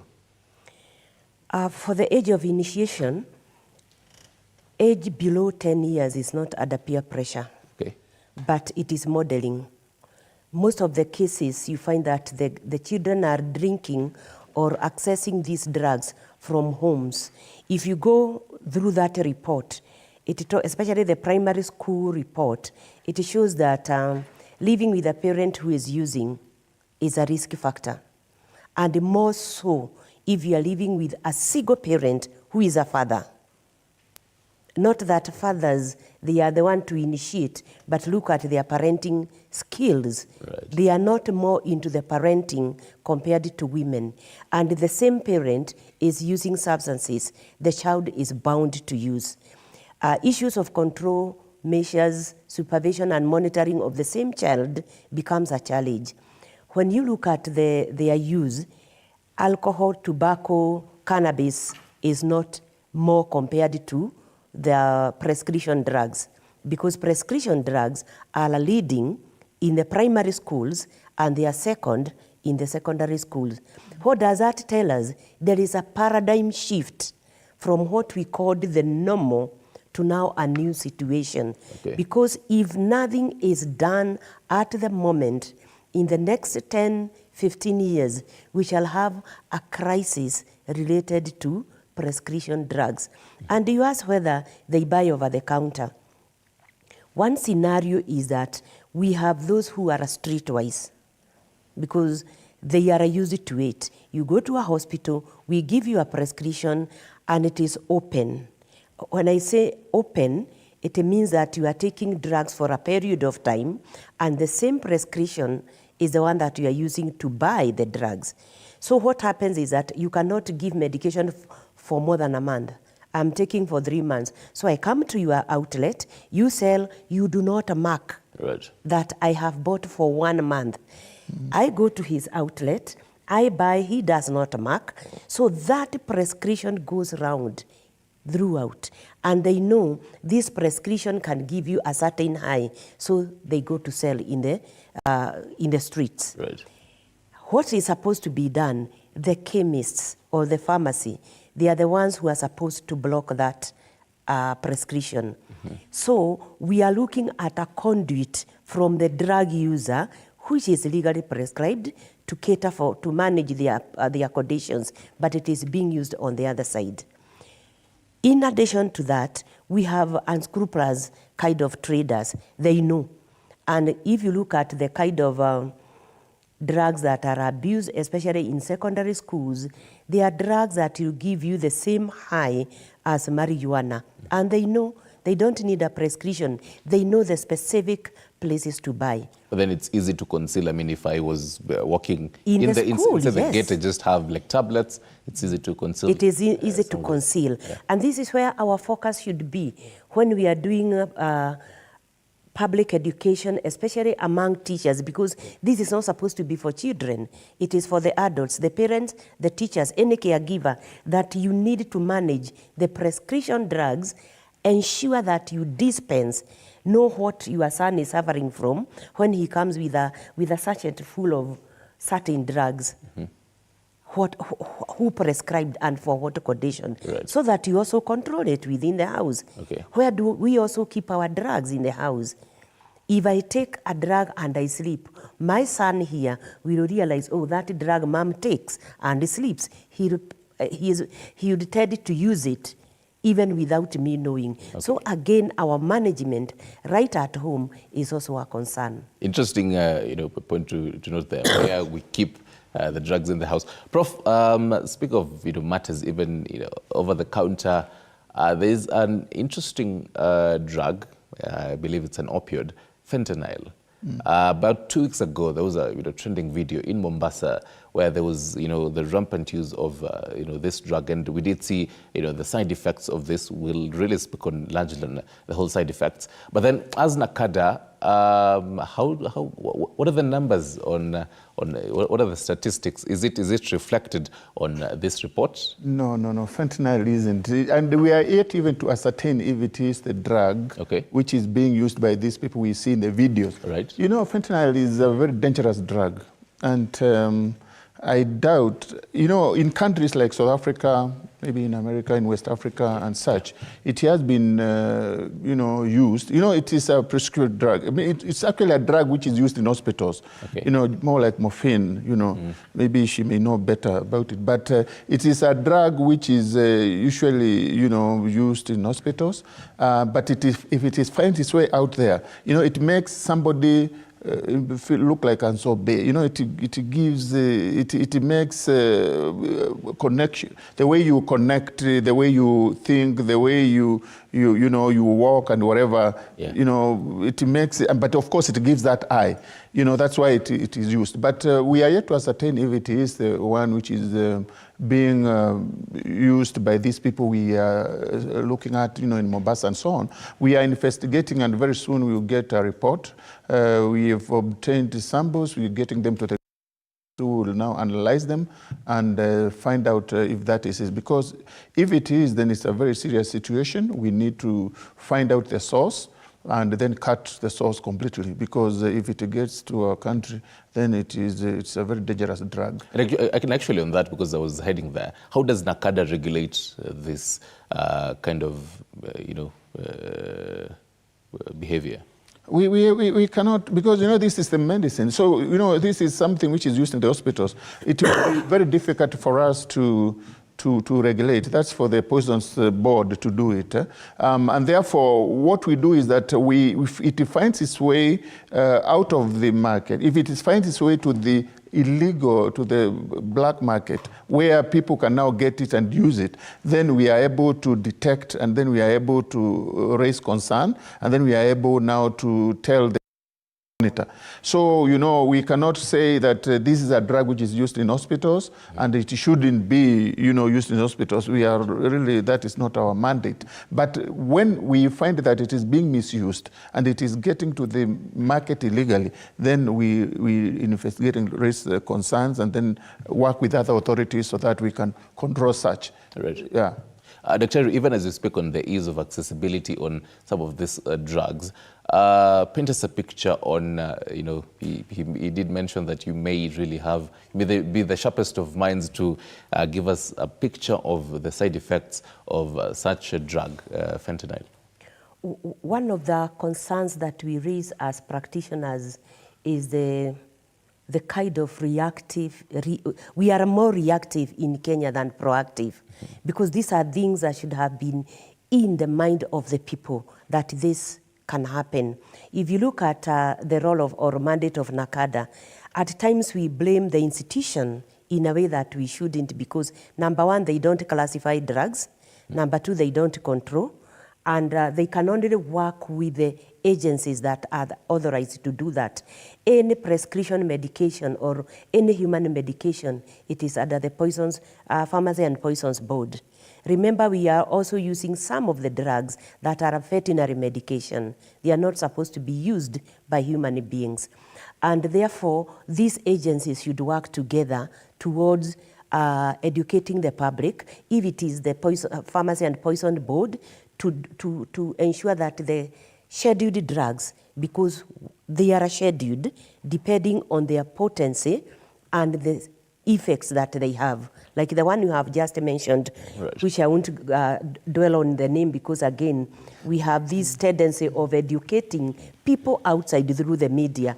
Even those who are not supposed to know, they come to know. So as we use the coded language, so that we don't tell them this is it. Now, that one is already in the public domain. That is what they are calling the fentanyl. It is in Schedule 3. It has serious psychological and physical effect. Now, as Professor has said, we have not ascertained that it is the one, but based on the impact and what we saw in that clip, it could be the one. But from literature, you realize that this is not a new thing. It is just that it happened and somebody was able to pick that and post it in the social media. Because controlling the black market, it is difficult for any government. In the early 2000s, this was an issue in US. And if you read the reports in Puerto Rico, that is where it started. And it is mixed with a drug X. As you said, it is in the opioid. It is sedative. It brings you down. You mix it with X, that is also an opioid type, the impact is double. Just like what we are doing with alcohol, you find that somebody is using alcohol with something else. The impact becomes very, very severe. And it relaxes the muscle. Remember, one of them that was argued to be used in that clip is anesthetic medication, meaning it is administered during surgery. So what does it do? Relaxes your whole system. Muscle relaxant. So you are still there walking. How else would you walk? You become a zombie. And that is why they call it the zombie drug, when it is laced with others. There's also an anesthetic drug, which is veterinary medicine, that they are mixing. They can mix it with the fentanyl that we have talked, or fentanyl plus now this A and the X I mentioned. And we find that the result is quite serious. So one is Schedule 2, meaning it is more potent than fentanyl. Fentanyl is also more potent than what we are talking about, heroin and morphine. So you can imagine this person accessing it. But by the look of that picture, do you think that these guys can afford that medication? No, meaning they bought it from what they can afford, which was laced, either knowing or unknowingly. Because those are two possibilities. Because if you look at the cost of heroin, the cost of cocaine, not everybody affords. But you find that there are prescription medication that are laced, meaning they are using it as an adulterant. And therefore, it is accessing the market. It is not you and I who is doing that. We have these backstreet labs that are producing this. And therefore, controlling it becomes a challenge. Briefly, Prof, before we take a short break, there's a point Dr. Reid mentioned about the danger of prescription drugs. Would you agree that right now our focus as a country has shifted largely on alcohol, tobacco, cannabis as it is, and really forgotten prescription drugs? Can we say that? I would agree with Dr. because I think we have concentrated, we have not really concentrated, I wouldn't say we have concentrated too much on alcohol, tobacco, because those are danger zones. We should really try and control so that we don't have a big problem blowing up. But again, the prescription drugs is a big threat because, as we saw in our survey, these are drugs which are being misused by the young people, the primary schools, the secondary schools. And therefore, once they start using them at that tender age, they get hooked.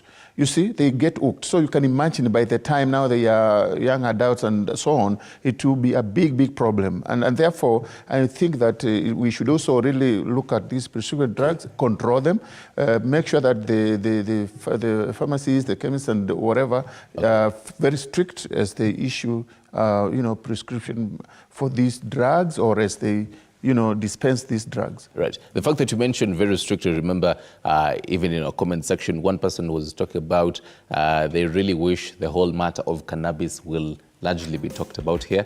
So hopefully, even as you also talk about strict, I remembered about the laws, the stringent laws. Are they really helping us? We'll be talking about that after this very short break. Stick around. Remember, our socials, keep talking to us as we continue with Kenya's drug menace.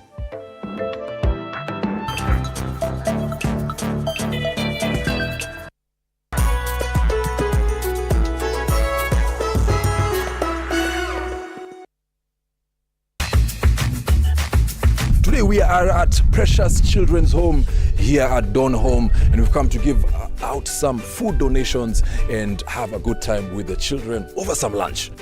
My name is Jennifer Njeru, the director of this children's home. Tell us a bit about the children's home. How many kids do you have here? Okay, I started this home in 2015 with about 6 kids. These kids are orphans, but some of them are orphans, some of them are from those needy families. Yes. And then I get them through the chief, the pastors, and friends who know about them. Yeah, I have 23 right now in the home. Okay, and then I have 5 in high school who are not here with us. You brought us lots of food, we didn't have food, we only had 1 bale of unga vugari, which only takes 3 days. It will be through, but the food that you brought us is a lot. We are so happy, extra happy. And may you continue coming. So of course, remember 25% of your Lotto ticket goes towards the Lotto Foundation, helps different charities across the nation. Okay. So thank you so much to our players. We are able to do this because of you, so we are very thankful. Every time you play Lotto, 25% goes to the Lotto Foundation, which supports our fellow Kenyans through various causes. Thank you for your help. Together, we are changing lives.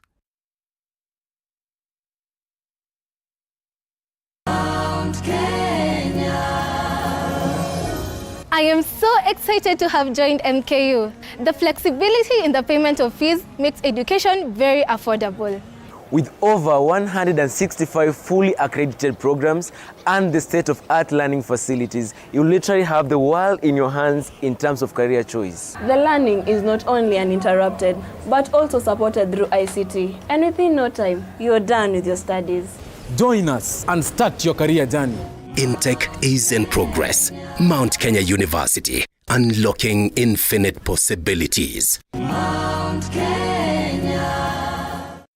Radio 47, tuko nawe mchana kutwa na usiku kucha.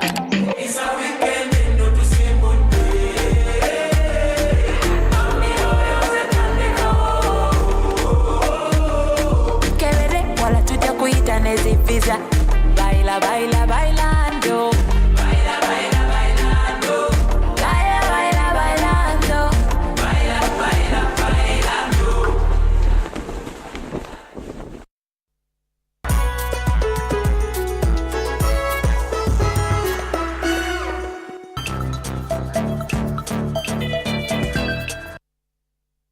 Right, welcome back. You're watching the whole new look of Morning Cafe. Remember, the hashtag is Morning Cafe on Twitter, TV47 News, as we discuss matters Kenya's drug menace. Real quick, at our socials, number 2047, Francis Ndirigo says, kindly ask Doc, is alcoholism a disease? Dr. Yes, here I am. That's a very sharp person who is asking that question. Alcoholism is a disease. And we use alcoholism when you have developed dependence. Dependence means you use alcoholism, dependence, and addiction. The moment you are addicted, you are already having a disease. And we call it the brain disease. Okay. And there are so many indicators. We say that every disease has its symptoms and it has its progression, the trajectory, you can be able to see it. So it is a brain disease. Right. Yeah. Before the break, we were talking about the fact that you mentioned strict, and I said that we were going to get into the laws of it. But then before we actually get into the laws of it, she talks about the dependency and the addiction. And right now, with the age that you're in, there's e-commerce. I can have my phone and go to an application. Maybe it's 10 p.m. and order drinks. Maybe even a 10-year-old or a 15-year-old can actually do the same with the phone. How has this changed the dynamics of how we even fight a drug-free country, Prof? Thank you. Actually, that is an area of concern.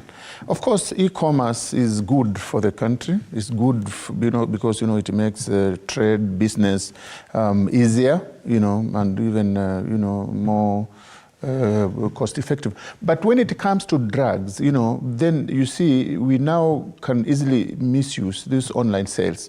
They can easily be misused because somebody can order alcohol or whatever kind of drug online, and you will not be able to ascertain the age of this person who is ordering that drug. Yeah. And you see, somebody just makes an order, and maybe a a rider will deliver that. And then you will find that kids at the age of, so we are talking about, of less age of, less than 18, getting the drugs. And that is something which we have been looking at. And we have been saying that now this is an area which has not been regulated as far as delivering these drugs and this alcohol. And we are saying we need now to regulate that, so that if you are to use online selling, system to sell some of these things, then you need to register, you need to be able to be regulated so that we know. If you have to deliver, who are you delivering to? All this information need to be there. And I think we have initiated legislation on that matter so that our children do not really get to be misused by these people who are selling these things. But then again, Prof, as much as you say, legislation, it's one thing to pass laws, but then it's another to enforce them. How are we going to really see? That's true. Because again, at the end of the day, right now we still have laws and even in applications, technology, but then there's a whole back end to this. As much as you can have strict, you register, but then at the end of the day, even someone who's under the age of 18, they can find ways behind it. Yeah, it is always, of course, the danger that, we have the laws, but they are not enforced, or the enforcement is not stringent enough. So we must really get stringent enforcement. And, it is also in our value systems. Maybe our value system is poor, where, as a business person, I wouldn't care where I'm selling to, it's money. Yeah. So if it is somebody making an order, I will not care to find out if they have an ID and how they're going to use that. You see, it's also in our value system. So we must also look at ourselves. Right. But having said that, we will do very strict enforcement, and we must use the authorities and even the people themselves. We even tell the people who are selling these things, if you are allowed to sell this online, then of course these are the conditions. If you break some of these conditions, these are the repercussions. This is what you're gonna pay for such. Either you are removed from the list of those who are allowed to sell or something like that. But we must get very strict, rules for such. Otherwise, they will be misused. Jerry, as a practitioner, you obviously involve yourself in some of these laws that really deal with this. We do have stringent laws as a country when it comes to drug abuse, but then why are we still seeing rampant use of the same? Well, the laws are very good, policies are very good, and Kenya is one of the countries well known for those documents. But in terms of enforcement is a challenge. And what Professor is saying is good. But right now, if you get to any outlet, e-commerce, you only need to indicate. They say, are you above 18? You just click yes. If I am asked for an ID, I can figure any number. I know they are supposed to be 9, and I put. They don't have any way of knowing that is Tracking not my ID. actually, yeah. They cannot track. So that becomes another challenge, because we usually check. Because of the sites that the kids get into, and they say, are you above 18? You just click yes, it opens. Just as simple as that. So that is one area that is very, very critical. For me, if I were the one to give my opinion, I would say e-commerce in terms of these substances should not be allowed in Kenya. And that would give a better way. The question you have asked about the laws, it has not changed because, again, of what we said earlier, we have the black market, and the black market is not controlled by you and I. There are those who control it, and like we have sung about the narcotics in Kenya forever. I remember when there was a crackdown sometimes in Mombasa in the year 2010, and the heroin supply went down. Right. NACADA was involved in training of the medics and the service providers. We all ran there, did the training, did the interventions, and everything was hyped for 3 months. Then it went down. It went back to normal. So in terms of enforcement, there is laxity. Because even when what we are talking about, the prescription medication, if it is a cough syrup, there is one you cannot just buy. You need that prescription. But when you get that prescription, can they seize it, retain it for control measures? Can they also mark you have sold this is the one we didn't get, so that we are able to do that? You find that enforcement is our major challenge. The other one is that there is a tendency to normalize evil in this country. Right. There is that person who is selling marijuana behind my house, and it is like the adage, see no evil, hear no evil, talk no evil. Is working everywhere, because I know you are the one who is selling. The law enforcement, they know you are the one who is selling, but you have become a cash cow for them. So they will come there, bangaisha you for a few minutes, then they take what they are taking and go. Right. So that does not help us in any way. But can there be proper enforcement in terms of these controlled medicine, the hard drugs, and everything else, so that we don't focus our eyes on the wrong agency? But can they work together, because one of their mandate is to coordinate these agencies to be able to do what they are supposed to do and for them to do programming. But for example now, if we come here and talk about that clip, that is not intervention. We are just making noise, like a political noise, like any other. Right. But we need to see what can we be able to do in response to this, to counteract it for a period of time. And we talk about programming, where you give frequent dosage. If we are talking about it, can we talk about it for like 3 months? And then we come up with an intervention, if it is a program, to train the caregivers. But when we just talk, and do nothing on the ground, it is not helping. And I love the fact that you actually went there on matters intervention, because I was heading there. In April, Deputy President Rigathi Gachagua said that as a government, they promised to build rehabilitation centers in every county. Prof, correct me if I'm wrong, but I believe right now there is about, is it 150 rehabilitation centers registered with NACADA? Yeah. We have about, we're seeing 3.2 million people who use alcohol versus 150 rehabilitation centers in the country. These numbers don't really match, do they, Prof?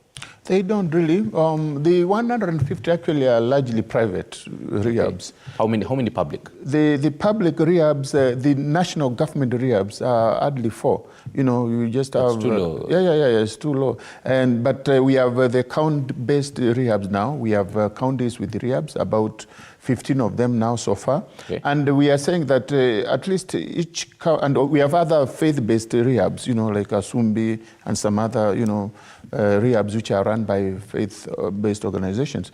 But we are saying these are too low. Each county should actually have a rehab, depending on its need. And that is why the Deputy President is advocating for counties to set up these rehabs, so that they can support these people who are in addiction.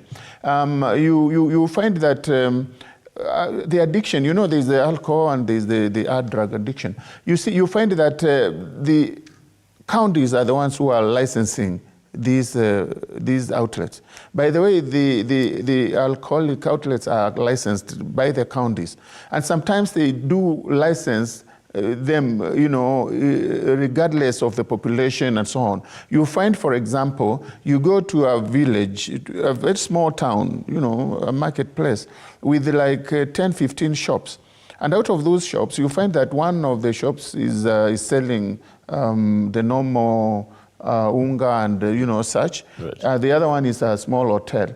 Then you find out of that, like 10 of them are bars.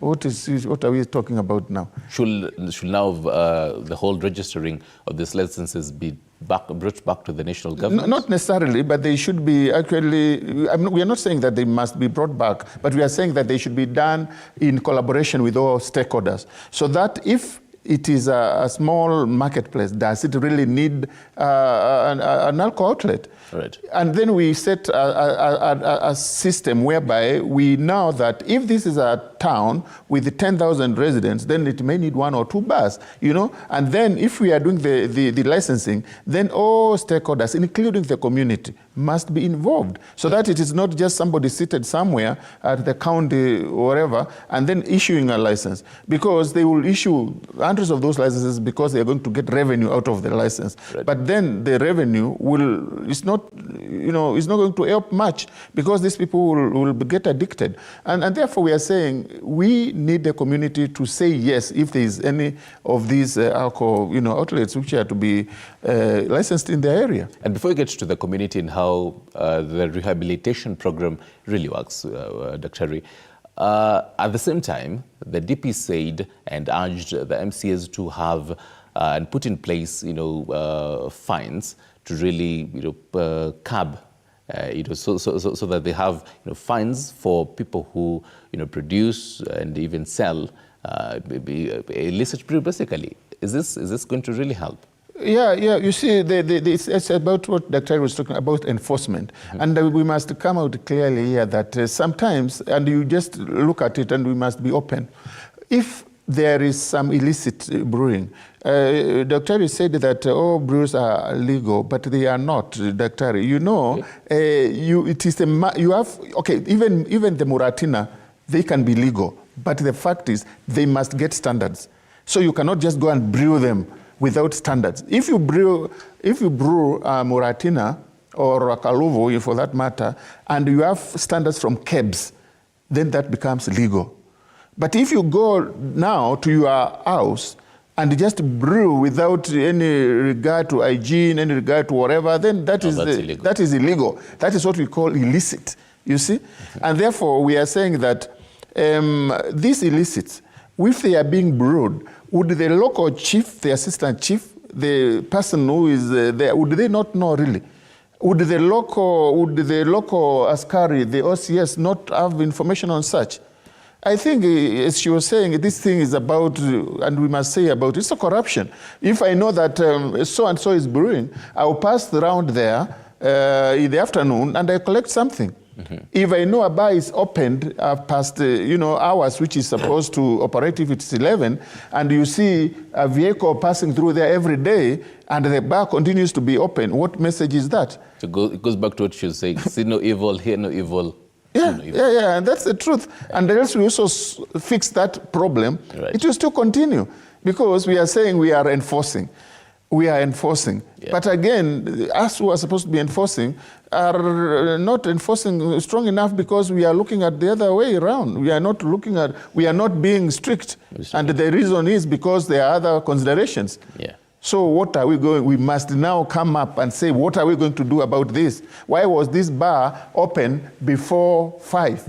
And there are people who are supposed to enforce. Love that question. What are we going to do about this? Dr. Ri, in this report, and I'll take you back to this, these are just not statistics. These are people. These are real, people who have families.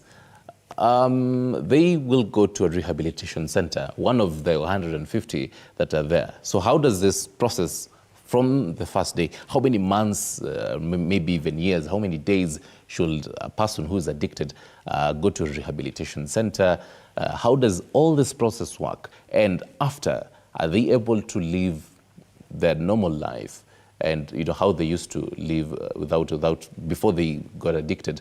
How do they now live and get back to the society? Okay, I'll start by going back to what Prof has said. When we talk about the government requirement, before devolution, the Mental Health Act, the Health Act talked about having a drug unit in the then provincial hospitals. It needed to have a drug unit, but very few had. Come the year 2010, Coast General Hospital was the first one to have a drug unit for males. Then the second one was Moi Teaching and Referral. But in 2004, Mathare Teaching and Referral Hospital had a drug unit that was very functional, because I remember that is where I did my first practicum or internship. Okay. Then these others are coming up. But one thing that I would like to say without apology to anybody is that a rehab is not a structure. Because, like, I won't name where I used to work, we have a structure and we are saying this building is a rehab. But if you get there, there is nothing. But in the name, when you go to Nakada, they will be saying County X has a rehab. They have a structure and not a rehab. But this so cannot technically be a media house if there are no services that are being offered. The structure is there, just like a school is not a school without children. So you find most of these counties, they have very nice structures built with the public money, but it is not functioning. Now, he talked about licensing. One of the requirements is that part of that money from licensing is supposed to do research, that is like baseline survey in the counties, community awareness or public education. It is supposed to do treatment and rehabilitation for the people of that particular county, but it is not happening. So you find that they refuse to put what we call the alcoholic drinks fund. The money is put in the normal coffer. So it is not kept in a separate account so that they can be able to account this money. 25 or 15% goes for public treatment and rehabilitation, research and education. The counties have not done that, apart from just a few who have done it. Okay. Now, when we come to treatment and rehabilitation, we say these are two services. Treatment is any intervention that you give to a person who is addicted to drugs to help them recover from their drug use or drug abuse. Okay. Rehabilitation is where you put them in a place to relearn what they lost, the skills that they lost. And it is not everybody who is using alcohol and drugs who requires to be in a rehabilitation facility, but they all require treatment. Meaning they can get two types of treatment, a residential or an outpatient. Residential meaning they are in a facility, be it be in a hospital for medical management, be it be in a treatment and rehabilitation facility. So, and these have their processes. The first thing you do, the public has the first role, early identification. If we realize that you are using substances, can we refer you to this health practitioner for assistance? The second one is if it goes beyond, this person goes for further screening. There are those who will be managed by the intervention at the local level. They can be referred to the next level because you may never know the extent of damage if the person does not go. For example, there is this famous statement of Kutoalok. This is somebody who has already reached the other level, meaning he cannot stay an hour without alcohol in the system because of withdrawal. That is when they start having hard tremors, they can't stand, they can't talk up well. But when they get a sip, they are able to talk normally, meaning they are taking the morning drink to normalize, to stabilize. These people cannot stop drinking on their own. They need medical assistance. Then is it because I really wish we really had enough time to delve into the affordability of it, but briefly, is it affordable, the treatment of it? Because I mean, he mentions a number of them are private, facilities. I would say all the rehabs are private apart from those few that are run by the government. Incidentally, they are even more expensive than some of the rehabs. Treatment is manageable. It depends on where somebody's mind is. Because, number one, let me ask from the other way, is alcohol free? Is cannabis free? Okay. Every service will cost you. Yeah. You go to a doctor, he'll charge me 3,000, consultation fee for 5 minutes. Isn't that more expensive than me who is charging you 3,000 in an hour? So I would say it is affordable. It depends on where the person is looking for the services. If you want the high cost, they are there, and there are those that are moderate. Prof, what I'm saying about the affordability, okay. The rehabilitation, of course, it depends because Dr. has taken us through the kinds of rehabilitation which can be done, and not necessarily going into inpatient rehabilitation. Inpatient rehabilitation is expensive because we are talking of at least 100,000 in 3 months. The cheapest maybe, but there are some which are as expensive as 1,500,000, depending on the nature. So it is expensive. But there is something which she has also mentioned. Not everybody who is addicted, actually needs to get into a rehab as such. Yeah. Because it depends on the levels and also the nature. We have the home-based care system, which we are thinking about now, where you can get help from the comfort of your home, with the community around, and with the maybe seeing a doctor once in a while, and getting that kind of support. That may be more manageable because when we have those kind of home-based care system, it will be a little bit more cheaper, more manageable, and you will be in the community. They will be observing you, and when they are observing you, you are with your people, it may be easier than when you are put somewhere, then after 3 months you come back. When you come back, you find the situation is still the same, you relapse. But when we are monitoring you, then it is easier for us to see how far you are you are advancing, how you are doing, and then we can be able to intervene easily. Right. Even because I'm really out of time here, as your last words, the role of society, fine. I mean, they've undergone this rehabilitation program. Maybe it's 3 months or maybe it's 6 months. What now is the whole role of society in, getting them back? Even as you're mentioning, see no evil, hear no evil, do no evil. What's the role of society? I'll start with the Prof. To get to support. If this person is from a rehab, the society should now give these people support. And this person, because most of them are idle, they don't have anything to do. So we need to see, as we rehabilitate these people, are we reintegrating them? Are we bringing them into the society in a scenario where they don't come back to the same environment which made them actually get into the problem in the first place? Right. So how are we reintegrating them? Yeah. Are we empowering them in a way which will make them, more occupied, give them something to do, It's important to think about the reintegration. Right. Dr. We live in a society where you'd maybe find even in a vehicle, in a matatu, you'd find a graffiti of maybe a musician, who's doing drugs, and even in music videos where it looks cool, even for the young people, where we're even seeing the age that is in this report. This is the society we live in right now.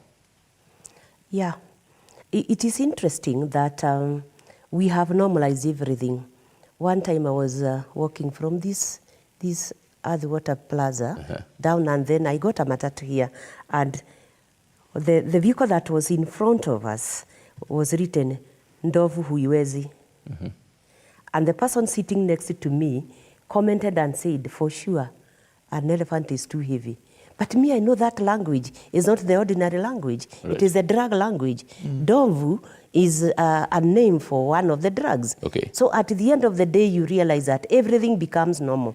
For me to wear something with that graffiti, and it has cannabis, and I'm a service provider, it says I am also I am also promoting that. Okay. You get into a house and the music that is being played, the mother and father, they are there, and the music, and you find them tapping because the beats are quite captivating, but they cannot tell what the music is all about. Yeah. Can we be able to analyze that? You go into the like business outlets that are run by specific age of people, and you find the kind of music that is there is talking about drugs.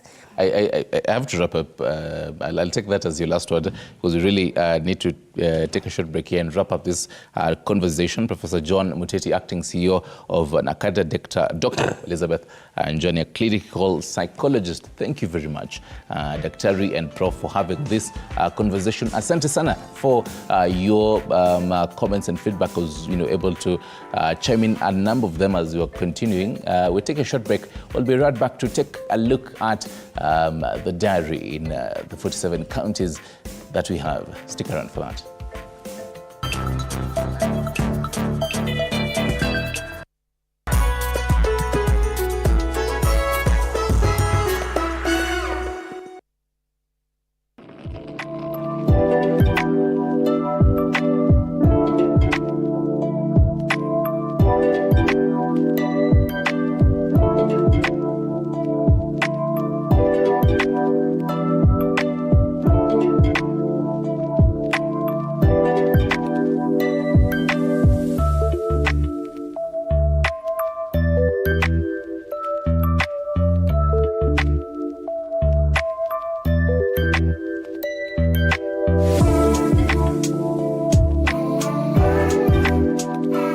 Visit our website, that is www.malulanishop.com, or you can call us on +254 103 617 476, or get us on social media at Malulani Beauty across all platforms, and experience the joy of finding high-quality beauty supplies at affordable prices. Visit us at Malulani Shop and let us help you find your inner beauty today. Welcome to the Mwai Kibaki Convention Center, the premier events venue. Our state-of-the-art facilities are designed to meet all your needs, from large-scale conferences to intimate meetings and everything in between. Located in the heart of Thika, the Mwai Kibaki Convention Center offers stunning views of the city skyline and is easily accessible from all major transportation hubs. Our facility features ample parking, free Wi-Fi, advanced audiovisual equipment, and our technical team is always on hand to ensure your event runs smoothly and seamlessly. Don't take our word for it. Make your next event unforgettable at the Mwai Kibaki Convention Center. Contact us today for bookings and reservations. Email multimedia@mku.ac.ke or call us on 0708 212204 or 0727 441733 or 0721 438 629 to learn more about our services and book your event. Leo ni siku ya misitu na nakwambia thimu yetu ni misitu na nini na uzima wa mwili. Miti ni dawa. Marumanet ndani ya msitu pum. Loto tunaijua nationwide kulingana na kujitolea kwao. Ruto Foundation, nataka kushukuru nafasi hii kwa sababu ya vile wamejitokeza na kukuja kushikana pamoja na sisi. The news that matters the most is the one that hits close to home. When disasters strike, we are there to inform you. When the bullets are flying, we tell you who's shooting and why. Reporting on your victories, your health, your money, your security, your past, present, and future. We are interested in telling the stories of creativity, hard work, and resilience that you are known for. That is our job. This is my job. My name is Victor Muyakane, and it's my honor.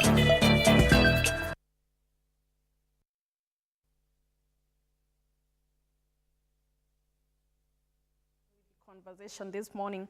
At this point, we engage our countrywide reporters to just get a grasp of what is happening across the country.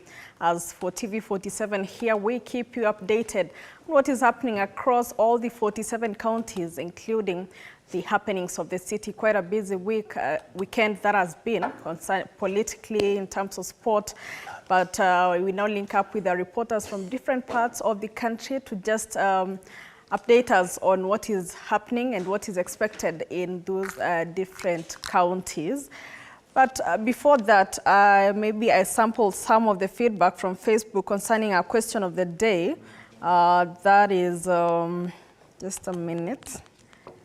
That is the state justified to arrest Azimio leaders over anti-government protest? Let me sample some of the feedback here from our viewers. Meteor Cheriot says, if you don't respect the rule of law, then the law should come after you, whether you are the former head of state or a retired MP. Our constitution should be respected.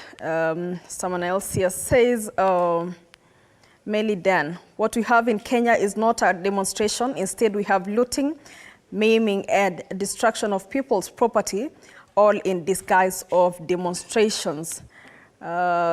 Peter Justice says demonstrations should be peaceful and the police be happy to give security. Ukizoea kurusha mawe, zoea pia kumiss risasi. MCA John Esiago says a government that is ruled by revenge, aggression, and retaliation characterized by childishness never brings harmony. We just sampling some of the feedback from Facebook here. Lemayan Kiru says, absolutely. The laws are very clear. Peaceful demonstrations is allowed, but not destruction and looting of property. Just final feedback here.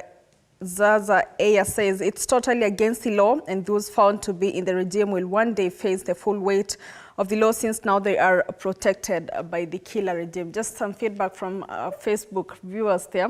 But right now we link up with our Kisii-based reporter Alfayo Kombo to bring us up to speed on what is happening in Kisii County. Sorry, Chichi Josephine from Nakuru County. Good morning, Chichi. How are you doing this morning? What can we expect from Nakuru County today?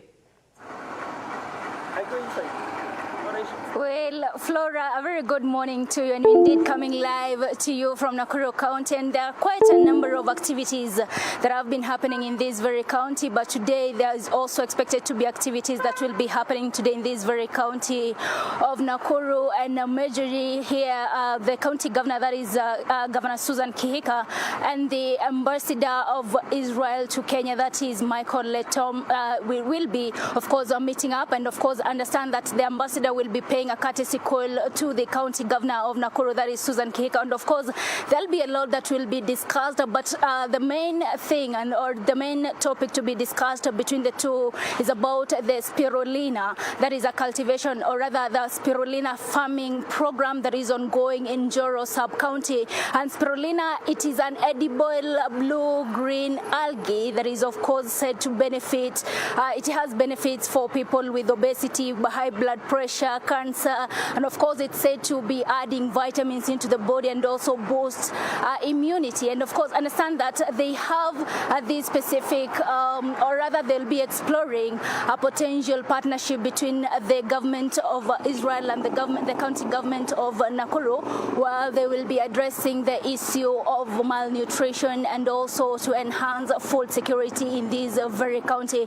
And therefore that is one of the activities that will be going on. And of course after the courtesy call, the two will also head to Njoro sub-county, where the spirulina cultivation, or rather farming program, is ongoing, and of course to see the progress on the farming program. Therefore, this is a story, of course, I'll be keeping an eye on. I'll be able to get to Njoro and of course see the progress pertaining the whole spirulina farming program. And also another activity that is expected to take place today is a security team that will be taking place between between the security team and the county commander. Yesterday night, I had an opportunity to speak to the county police commander, that is Samuel Ndanyi, who of course told us that he will be holding a security meeting today. That has been happening, bearing in mind there has been maandamano in this very county, and so they've been having security meetings over and over. And so today, the security meeting that will be held is to just have a working action plan for the week, and of course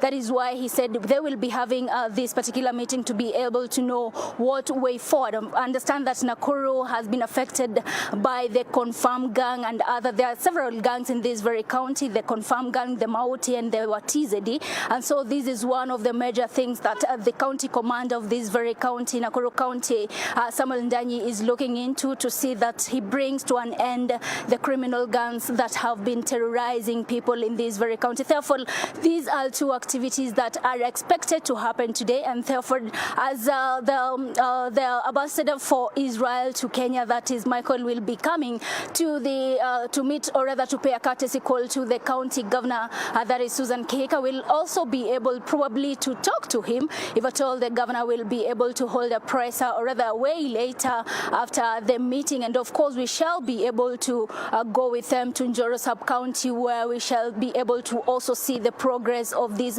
particular spirulina farming program that is said to be very helpful for to people.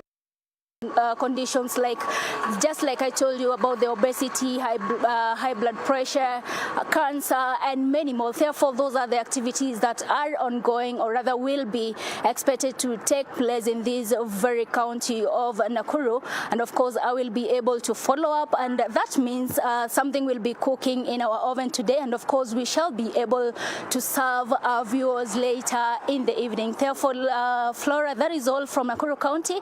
I shall again come live to you to explain in case there is anything that will be happening later in this very county of Nakuru. Over to you, Flora. My name is Chichi.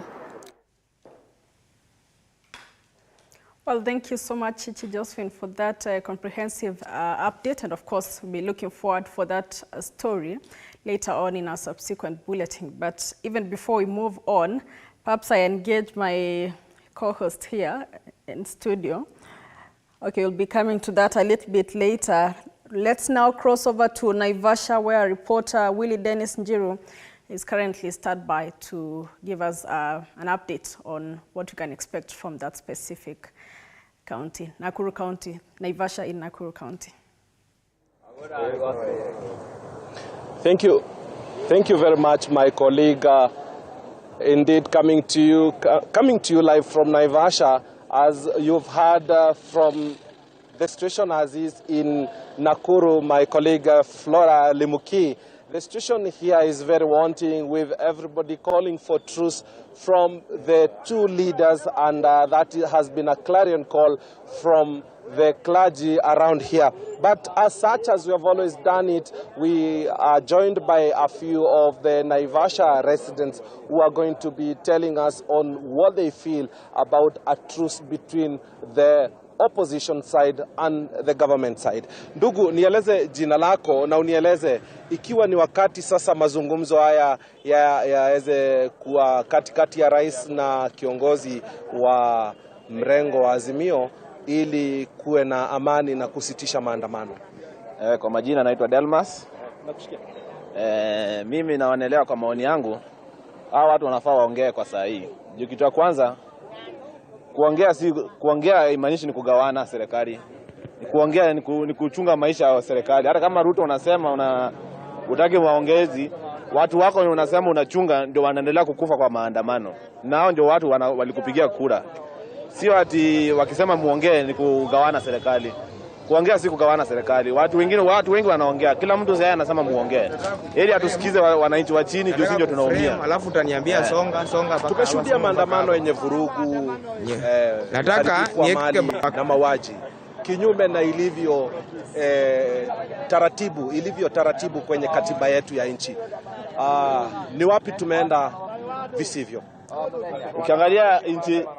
Ukiangalia manchi zingine, si Kenya peke yake wanaandamana, hata nchi zingine watu wanaandamana. Lakini ukisikiza nchi zingine wakitangaza, watu France watu waliandamana, wakaiba vitu kwa supermarket, lakini hakutu maliuliwa. polisi wafanya kazi vile inafaa. Ukiua mtu na mali ni kitu itapatikana. Rais alisikika hapo jana akisema kuna mashirika ya kijamii yanatetea kwa yale yanayoendelea katikati ya raia. Polisi vile vile tumeshuhudia wamepata kuumia. Wewe una yapi ya kusema? Polisi pia ni mtu. Polisi anaumia, tukatai. Hata sisi wenyewe tutaki kurusha polisi na mawe. Lakini saa zile tumefanya gathering, unaandamana kwa amani. Polisi yeye anakuja saa zile nyinyi mnaandamana, polisi anakuja akiwa ameshatupa tear gas juu.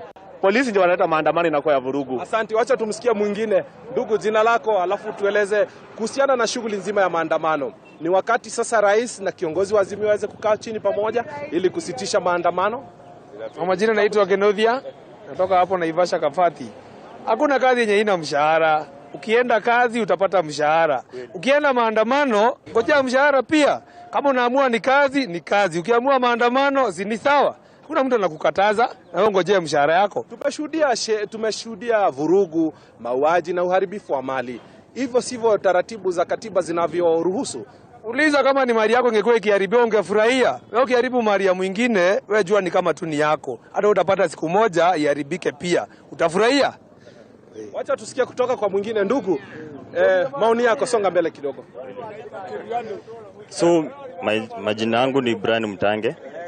So mimi nasema venye mambo na venye tunazungusha serikali. Serikali ni venye inafaa wakae chini wazungumuze. Juu vurugu haiwezi kila siku. Ni amani tunataka tu. So ni wakati ambapo sasa kiongozi wa Azimio na Rais William Ruto waweze kukaa chini kuzungumza. Ni vizuri wakae chini wazungumze juu si wananchi ndio tunaumia. Ndugu, acha nisikie kutoka kwako maoni yako. Maswali ni yale tu. Na asante sana, nashukuru. Kwa majina naitwa John Kamau. Kile mimi ambacho ningependa kusema kwamba kile ambacho tunashuhudia hapa nchini si kizuri, hakipendezi. Hata tunaposema kwamba nchi ya Kenya inapoangaliwa na mataifa mengine, kile ambacho kinaendelea hapa hakifurahishi. Hatuigi mfano mzuri katika taifa letu. Tumeona kwamba Rais William Ruto hapo aliingia kwenye kiti, upande wa pinzani umekuwa ukisema kwamba hakushinda. Lakini hilo si kitu ambacho kila baada ya uchaguzi tukifanya uchaguzi tunapata pande pinzani ikisema kwamba uchaguzi haukuendeshwa kwa njia ambayo ina usawa ama utaratibu ambao kwa kweli kabisa umekamilika. Mile kitu ambacho ningependa kusema kwamba saizi si wakati mzuri wa watu kuenda kuandamana ama pengine kupinga mambo ambayo serikali inafanya. Kile ambacho tunafaa kufanya kama wananchi ni kuweza kuketi chini, tusubiri tuone serikali ni kipi ambacho pengine imetupangia, na pengine hata siku za baadaye tutaona Kenya ambayo itakuwa inapendeza, Kenya ambayo kila Mkenya atakuwa anafurahia. Na mimi kitu ambacho ningependa tena kutuma ujumbe kwa serikali ni kwamba isikuwe ni serikali ya kujipiga kifua, ya kusema kwamba ati hatuwezi tukatekeleza hili, pengine upinzani wanania pengine ya kujifaidi wao wenyewe, hawana nia pengine ya kufaidisha Mkenya wa kawaida. Mimi kitu ambacho ningependa kusema kwamba iwapo wewe ni kiongozi, tulia, sikiza watu wanasemaje, enda kwa ground usikize watu wanasemaje. Iwapo maisha imekuwa ngumu, tafuta njia mwafaka ya kuweza kuhakikisha kwamba maisha ya Mkenya wa kawaida inakuwa ni sawa. Naam. Ndugu, acha tusikie kutoka kwako. Maandamano yanaitishwa tena siku ya Jumatano. Maoni yako? Mimi siuki maandamano. Sababu maandamano kuna suluhisho italeta. Wewe ninaona wewe ni mchuzi wa rejareja, hali maarufu wale watu walikuwa wanaitwa bottom up. Sasa hali iko vipi ya maisha sasa, na imekuathiri kivipi? Maandamano yamekuathiri kivipi? Hali ni ngumu ya maisha.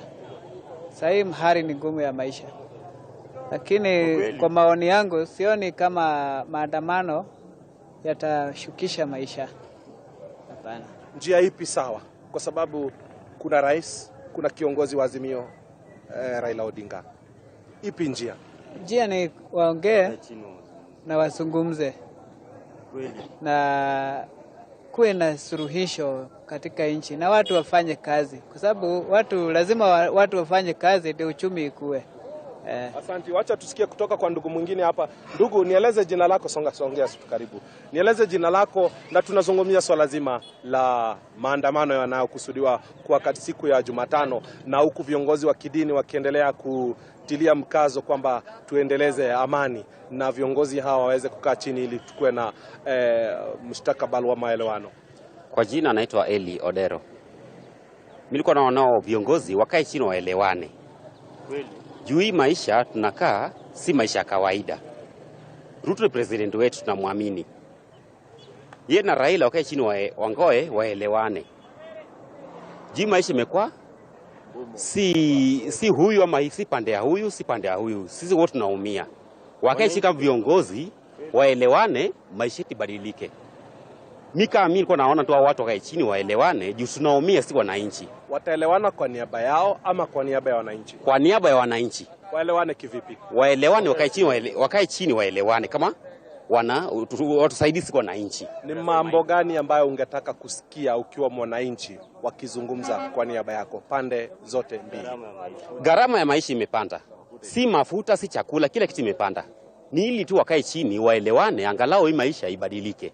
Juu tunaumia si wananchi. Na tukiendelea na maandamano pia uchumi. Nilikuwa naomba tu tafadhali wakae tu chini waelewane, angalau hii maisha yetu ibadilike. Juu tunaumia. Sisi kama wazazi tunaumia. Nilikuwa naomba tu tafadhali wakae chini waelewane. Wacha tumsikie ndugu mwingine. Ndugu, songa hapa karibu kabla muda wetu hujatupa kisogo. Nieleze majina yako. Majina naitwa Kevin, nimetoka Kinamba. Mimi nasema hii serikali iangalie mwananchi. Iangalie common mwananchi. Kama sasa unaona kila kitu tax iko juu, kila kitu iko juu. So unakuta common mwananchi kama vijana kwa hustler. Hizi anakuta hizi afford hiyo kununga 250, shukari 250. So unakuta sasa hivi vijana wana engage kwa hizi demonstration. Ndio yapate pale kitu wapi? So those readers wanasema kuingia pamoja waongee. Jao ndio suluhu. Si tukiweza ndio tunaweza maandamano huko. So serikali waangalie ile jambo sana. Angalie common mwananchi. Tumeshuhudia maandamano yaliyosheheni katika maeneo ya Kisii, Kisumu na sehemu mbalimbali Nairobi. La sivyo hapa Naivasha haijakuwa hivyo. Ijapo maandamano yalitishwa kote nchini, ikakuwa vipi tofauti na hapa Naivasha? Hapa Naivasha kidogo watu wanapenda amani kidogo. Lakini ukiangalia pale kama Nairobi, Kisii, huko ni pale upinzani ndio wako wengi. Kenya mimi za shutumu ambao serikali waache kushoot vijana hivyo. Let them arrested, waende police station na pale kotini wafungwe. Jukumu la polisi ni kulinda usalama, mali ya wananchi. Na endapo kunakuwa na vurugu zinazosheheni uharibifu wa mali, sijui polisi wafanye vipi? Polisi washike hao waandamanaji ambao wanaharibu mali ya watu, lakini si kupiga risasi wao. Na wavae uniform. Wavae uniform. Wacha tuwe na jamaa wa mwisho hapa kabla tujatamatisha, atueleze majina yake kidogo. Ningekuomba nama hapo, asante. Tueleze majina yako, tunazungumzia swala zima la maandamano yanayotarajiwa siku ya Jumatano. Tunapomalizia, muda wetu umetupa kisogo. Ndio huyo. Mimi ni chairman wa Nyange. Mimi nasema maandamano hayafai sasa. Tumefika mwisho ya maandamano. Yanayobakia ni hao wawili viongozi vigogo wawili. Wakae chini waongee. Anayeumia ni mwananchi. Hatujaona mtoto ya Raila akienda maandamano, hatujaona mtoto ya Uhuru wa Ruto akienda maandamano. Wakikaa chini kutakuwa na suluhu ya sukari kurudi bei chini, mafuta ya gari kurudi bei chini. Shida ni moja. Turudi mahali tulikuwa. Wakati wa handshake ya Uhuru na Raila hakuna kitu ilianguka. Bali maandamano ndio iliisha. Tunaomba kitu moja na niliuliza hiyo jambo. Simiti ni shilingi 600. Kilo 3 ya sukari ni shilingi 600. Nani anaumia? Ni mwananchi. Maandamano hayana faida sasa. Sisi wananchi ndio tunaumia. Sisi wanabiashara tunaumia. Kwa sababu kama mtu ana loan, gari yake imelala, bado loan yake inaendelea. Asante sana. Sana, asante kwa wakati wako. Flora Limuki, that is it from this part of the country where I have so many locals. If my camera person will just turn around to see how a small group will turn out to be a public baraza on issues affecting local mwananchi here. Only if we had enough time for every one of them to say a word or two, to our national leaders to embrace a truce, as it has been called for by many, the clergy around here, to foster peace for the sake of unity of the country and the growth of the country. That is it from me from here in Naivasha. We will be keeping an eye on all such developments within the day. But I take it back to you in studios. Well, thank you so much, Willie, Dennis, and Jiro from Naivasha, of course, giving us an update and different reactions from the residents there concerning the ongoing Azimio protest, of course, even as they front for calls for truce from President William Ruto and Azimio leader Raila Odinga, while also chiming in on the police brutality and what way better to solve this problem. And at the end of the day, all these people are calling for the leaders to listen to the voice of the people, because that's what matters at the end of the day. But away from that, we now cross over to Kisii County, where our reporter Alfayo Kombo is standing by to update us on concerning the case on baby Sagini's torture. Remember, this is an ongoing case that involved a very sad state where the baby's eyes were gouged out, and the suspects are still, the case still continues as we try, they try to find justice for this baby Sagini. Alfayo, good morning. What do we expect from that case as it resumes today in the courts? Thank you very much, Flora Limuki. I'm getting you very well from right now. I'm standing at the Kisii High Courts right away, as you can get it. And with me here, I have baby Sagini's lawyer, who is Daisy Biaki, and he'll be telling us, as I may take you to speed with some updates on what with this case of baby Sagini. Maybe I give you a brief for those who have not been getting what had happened previously. We get that baby Sagini was found on the 13th of December in their maize plantation, where he was found helplessly, and he was lifeless down there. His eyes were gouged out on the 13th, and baby Sagini was found lying within their homestead afternoon of 14th December 2022, where he had disappeared on the 11th, and his eyes, at the moment that when he was found, his eyes were gouged out. And later on, one of his cousins, that is Alex Maina Nyachogo, was arrested when the chief had called a baraza, and Alex Maina flew away during the chief's baraza, and he was arrested at Marani. And later, his mother, who is Pacifica Nyakiraria Ochogo, who had also flew away to Nairobi, he was arrested at Kasarani, And later, the grandmother, who is Rael Nyakirario, was also arrested. And both of them were brought to court, and that is on the 13th of December 2022 and 14th of December. The three at this incident that of baby Sagini happened at Ikuruma location in Marani sub-county. And the three were brought to court,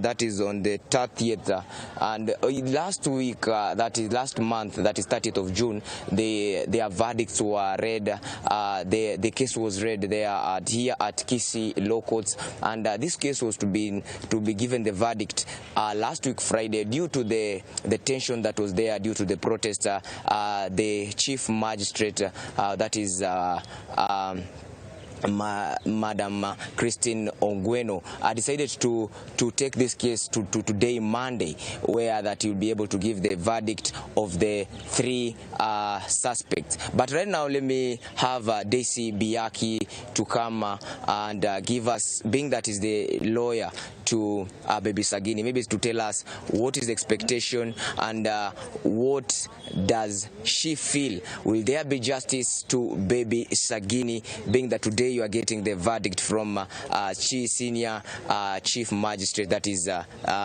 Christine Ogweno. Maybe if you just come and take us to speed, what is your feel of baby Sagini's case? Good morning, viewers. My name is Bonuke Davin Biaki, an advocate of the High Court. I practice around this region. I happen to be one of the advocates watching brief for baby Sagini.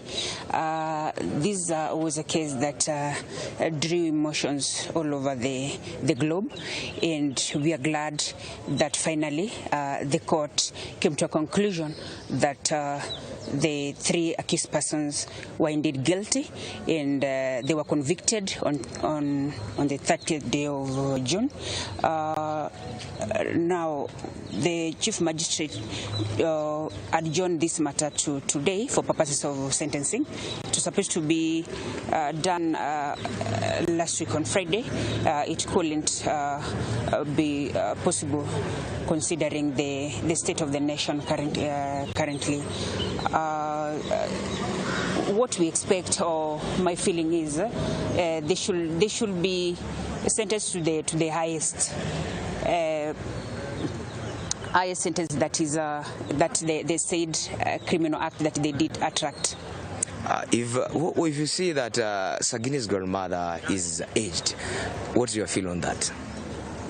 I think criminal liability, old age shouldn't be an excuse for someone to commit a crime or to perpetrate such heinous act against a minor, a 3-year-old.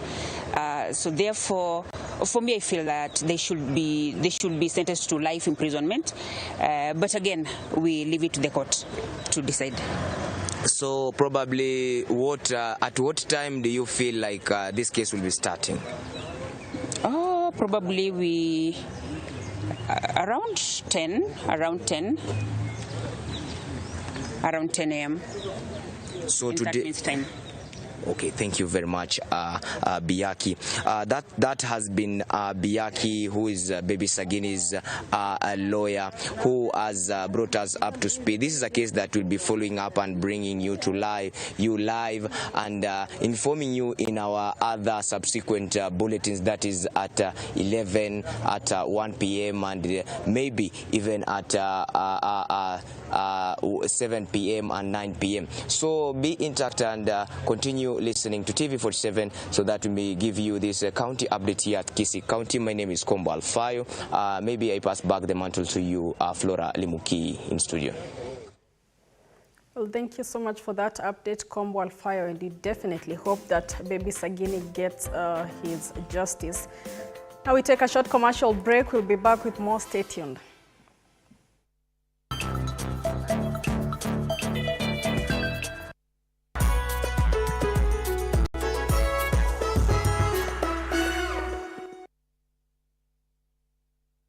Sasa ukiwa na as low as 200 shillings, yes, so mbili unaweza futa landlord kazi.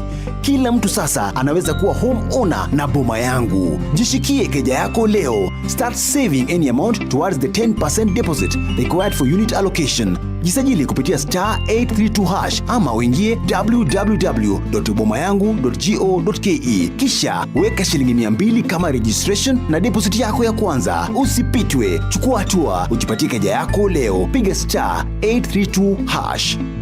Boma Yangu is a government affordable housing program.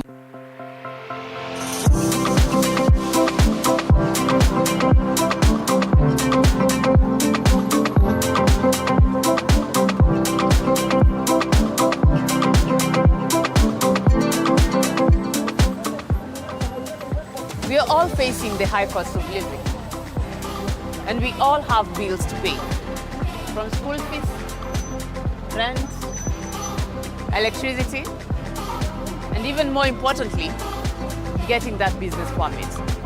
Well, here at The Grind, we give you the opportunity to grind together with us. Every Monday, join me, Violet Joki, at 6:30 p.m. as we delve into the world of business.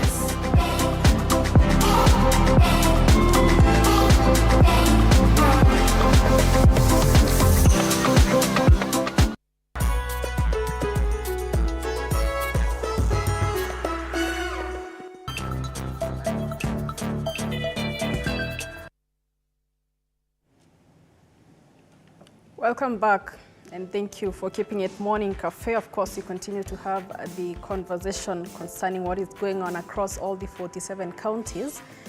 And right now, before we link up with our reporter from Kakamega County, Violet Auma.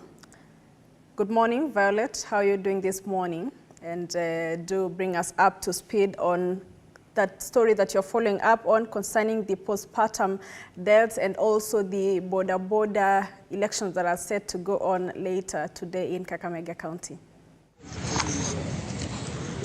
Yeah, thank you, Limuki. We are in Kakamega County, as you said. Yeah, but later on we will be discussing on matters postpartum family planning that will be taking place later on. There is a meeting that is scheduled to take place. But of course, in Kakamega County, according to the statistics that we have, is that 50% of mothers who die in Kakamega County, half of them actually are. The mothers that who die in Kakamega County, 50% of those are as a result of postpartum, and it is a discussion that many of the stakeholders have decided to come on board just to discuss and get to know a way forward, of course, in a way, or rather in a bid to reduce maternal deaths. But of course, here in Kakamega County as well, we have border elections that are going on, and as at now, I am at Muliro Gardens where the elections are going on. Probably, if my camera person can just show us, we have some ballot papers just behind me. We have ballot papers and ballot boxes there. The elections is going on right now. And of course, as you can see, we have some that are casting votes just right now. At the gate, we were able to see verification whereby they were giving their IDs and they enter to just cast their votes. But of course, we have the outgoing officer that has been serving for 2 years. I've actually talked to them and they're saying every official, or rather the officials that are elected, they will have to serve for 2 terms and then later on carry the elections. And the chairman who has been the incumbent currently was Lazarus Sifuna, vice chairperson Mustafa Ali, secretary Abednego Osello, treasurer Wycliffe Ambenje, organizing secretary Kalistas Ouma, secretary Victor Msoka, and Vice Secretary Ruben Musiro. But of course, we have another list, of course, of those who are vying today. And of course, we wish them all the best, and we are hoping that they will, let the best candidate win. But of course, as they said, the reason as to why they are coming up with the elections, or rather having elections every 2 years, is just to bring sanity in a border sector. As you know, most of the time, most crime has been associated with this sector. But of course, for them, having these elections is one way of bringing sanity and, of course, bringing unity amongst the sector. But of course, I am here with the chairman. Probably let me bring the borders in, and probably we talk to them, the officials, the outgoing officials probably who have been here. Just come, tell us your names, alafu tuambie mkutano ama naona ya kwamba mnafanya uchaguzi wa leo umekuwaje? Wale watu ambao wameweza kujitokeza kwenu, mnaona ya kwamba idadi imejitokeza vile mlivyokuwa mnatarajia? Kwa majina naitwa Mustafa Ali, ambaye nilikuwa chairman, pia nimegombea chairman tena wakati huu. Naona idadi ambayo tulikuwa tunatarajia ni mzuri. Viongozi wa kuteua overall chairman wote wamejitokeza, na furaha uchaguzi unaenda njia mzuri, haina shida yoyote, usalama iko sawa na kila mtu ako tayari kuchagua kiongozi ambaye anapenda. Na nimefurahi pia demokrasia katika bodaboda imeanza kuja vizuri, na tukiendelea namna hii italeta ufanisi mzuri katika sekta ya bodaboda. Kwa mara nyingi sana bodaboda wamehusishwa na masuala ya uhalifu. Kwako unaona kwamba labda kuwa na viongozi tofauti wakati mnafanya uchaguzi wenu unasaidia kwa njia yoyote ile kuhakikisha ya kwamba labda visa vya uhalifu havitokei miongoni mwa wahudumu wa bodaboda? Visa vya uhalifu katika bodaboda tumetoa, kwa sababu hii tunapofanya uchaguzi, kiongozi ambaye anazembea kazini mara nyingi anatolewa nje, na yule anawekwa anahakisha ameweka hali ya bodaboda katika hali mzuri, mambo ya uhalifu inaisha. Na pia anaweza pigiwa kura wakati mwingine ndio aingie ndani. Mtu anapigiwa kura kulingana na kazi yake mzuri ambayo anafanya. Ndio. Sasa acha nizungumze tu na baadhi ya huduma bodaboda vile wale ambao watazungumza, tafadhali naomba msonge hapa kidogo, tueleze majina yako na shughuli ya leo kwako wewe unaona inaendelea kivipi? Mimi kwa majina naitwa Kalisto Ouma, mimi ndio organizing secretary wa Rurambi Sub County, na ninatetea kiti yangu ili nikaweze kurudi mahali pale. Kazi yangu hasa ni kuhakikisha kama kuna shughuli inaendelea katika mji wa town, kutuma messages, watu wajue kwamba kitu fulani inahitajika. Umekuwepo miaka miwili na sasa pia uchaguzi unaendelea. Changamoto ambazo umekabiliana nazo kama secretary unavyosema ni yepi haswa? Hasa changamoto ambao mimi upata ni kwamba for example unaweza kupata mambo ya kuna shida imetokelezea na inatakana utume messages ili hao chairman wote wapate information. So changamoto ni kwamba hatujatenga pesa ya kushughulikia hiyo hitaji kama kadi kwa simu kutuma, lakini sasa tumekubaliana hii wakati sasa tutakuwa tumetenga vitu kama hizo ili tushughulikie isiwe na furugano saa yote. General wa hudumu wa bodaboda, labda pengine kama unaweza songa kidogo. General wa hudumu wa bodaboda wamehusishwa na mambo mengi sana na kumekuwa na mshike hapa na pale nyenye na maafisa wa polisi vile vile. Labda pengine tu kama unaweza gusia tu kwa ufupi. Kwako unaona changamoto ni zipi na ni kitu gani kinastahili kuweza kufanyika ili kuhakikisha ya kwamba tu masuala hayo yanaweza kurekebishwa? Naam, asante sana. Mimi naitwa kwa majina Rashid Abdalla. Mimi nimesimama kiti cha security na nimesimama hiyo kiti kwa sababu ya unyanyasaji na vile vile uhalifu umekuwa unaendelea tauni yetu. Na mimi kama Rashid Abdalla nimekaa na viongozi na nimeamua kwamba lazima nitaenda kwa regional commander, county commander, OCPD na OCS na base commander ya kwamba tuweze kukomesha hii unyanyasaji wa bodaboda. Roundabout tunashikwa na pale Equity tunashikwa. Kwa hivyo mimi nimejitolea mhanga, at least hata kama itakuwa mbaya ni iwe mbaya, lakini tupate amani na usalama. Kwa sababu nilikuwa najiuliza kwa nini gari wakishika wanatoa shilingi 100 na sisi tukishikwa tunatoa 3000? Kwani sisi tuna pesa kiasi gani? Hiyo mambo yaliniuma mimi kama mkaaji na muendeshaji wa bodaboda, nikaamua nisimame na nimbadilishe uongozi wa Kakamega. Asante sana. Na kwako labda pengine kabla hujaondoka nilikuwa nataka kujua, mara nyingi kumekuwa na purukushani hapa na pale vile ulivyosema na maafisa wa polisi, na pia vijana wengi hususan wa huduma bodaboda wamekuwa kitumika katika masuala ya siasa. Kwako unaona ya kwamba ni wakati ambao labda pengine wakati mnachaguana ni wakati ambao mnaweza kuboresha hii sekta na vile vile vijana wasitumiwe na wanasiasa? Tunashukuru sana kwa sababu hayo mambo tulikuwa tukiangalia sana kiundani, na ndio maana hata Kakamega wakati huu kuja kuwa na maandamano kama zile tauni zingine. Sisi viongozi ndio tulikaa na wale wanasiasa tukawaambia kwamba jamani, yametosha, msitutumie vibaya, maana nyinyi watoto wenu wanasoma nje, sisi wenyewe tuko hapa na sisi hii ndio tauni yetu. Kwa hivyo tusiharibu maduka za wengine na hata barabara tusichome. Na kweli kwa kweli tunashukuru hata bodaboda wenyewe maneno yao yameweza kufanyika na hawajachoma barabara na hawajihusisha hata kwa maandamano. Kwa hivyo tunakashifu hata maandamano, mwenye kuendelea aendelee kwingine lakini si hapa. Sawa sawa. Kwako kaka, naomba usonge kidogo tukimalizia. Asante sana. Kwa majina mimi ni Bwana Wycliffe Ambenje, nikiwa chairman hapa Ambere Complex, pia nimekuanga treasurer wa Ruto Sub County. Mimi siku ya leo nina furaha sana sababu uchaguzi kama huu hapa Kakamega imekuwa ni ngumu.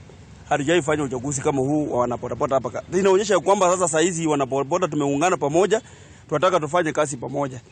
Na kitu kingine ambacho ningeomba pia, sisi kama wanabodaboda tumetumia mara nyingi sana wanasiasa.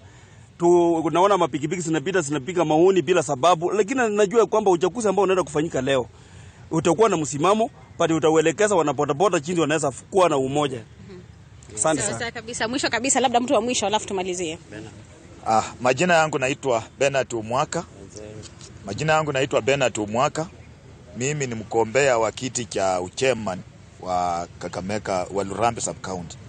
Na nimesimama hapa kwa sababu ya kukombea hiyo kiti ili tuweze kuweka watu wetu wa bodaboda pamoja, ili tuweze kushirikiana na wao hata na national government na serikali yetu ya county, na tena maendeleo yetu ya watu wa bodaboda tuweze kukua nayo, kwa sababu ni muda mrefu tangu pikipiki kuja hii town ya Kakamega hatujawahi kuona uchaguzi kama huu.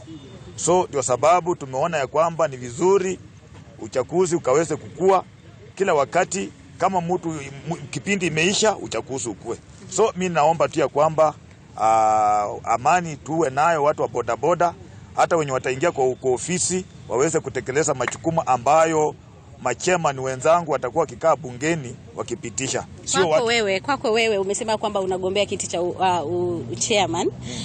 Kuna changamoto ambazo zimeweza tu kuibuliwa, kusumbuliwa na polisi, kufanya mambo. Wewe wakati huu unawaahidi nini haswa, ama uongozi aina gani kwa ambao utaleta mabadiliko katika sekta ya bodaboda? Nafikiria ya kwamba kuweza kufanya mabadiliko tunataka kwamba tuweze kukaa na watu wetu wa polisi tuweze kuongea na wao. Kama kuna shida tutatue pamoja. Sio wao peke yao wanatatua. Tukae na sisi watushirikishe. So thank you so much, Limuki. Just as you've heard from the Boda people, probably if my camera person, I don't know if we can move where the elections are going on with the ballot boxes. Actually, we have the voting that is going on right now, as you can see, and a number of them have actually come out to just participate in this exercise. We've seen a number of them just lining out there at the gate. The verification is actually being done at the gate, and of course here we have the officials who are ensuring that everything is smooth. We have the security who will ensure that things are okay in terms of security matters in Boda sector, and of course we have the auditor, we have the chairman, the organizing secretary, the treasurer, and other sectors or other officials that will be voted in today, and probably maybe in our subsequent bulletin we will be able to tell who will have won. But as you've heard from them, this is something that has never been done, and of course they have decided this should be democratic, and they have to participate in elections and let the best candidate win, and of course will be serving their term in the coming 2 years. And later on, of course, probably we will be here or any another place or other venue to, participate as well in these elections as they have lined up. They have said that the numbers actually they are as they expected, but of course later on probably we will be expecting other Boda guys to just come and cast their votes, and or later on, of course, they will be having a tally to tell who will be their chairman, secretary, or other officials of Lurambi Sub-County. And I take it back to you, Flora Limuki. Well, Violet, thank you so much for that report. Our reporter from Kakamega County updating us on the ongoing Boda operators election there. But right now, as you can see, I'm joined by one of our reporters and anchor here at TV47, Moige William, to just update us on what is following up on and the stories that we have as far as the city is concerned. Good morning. Good morning. Good morning. A lot is happening today.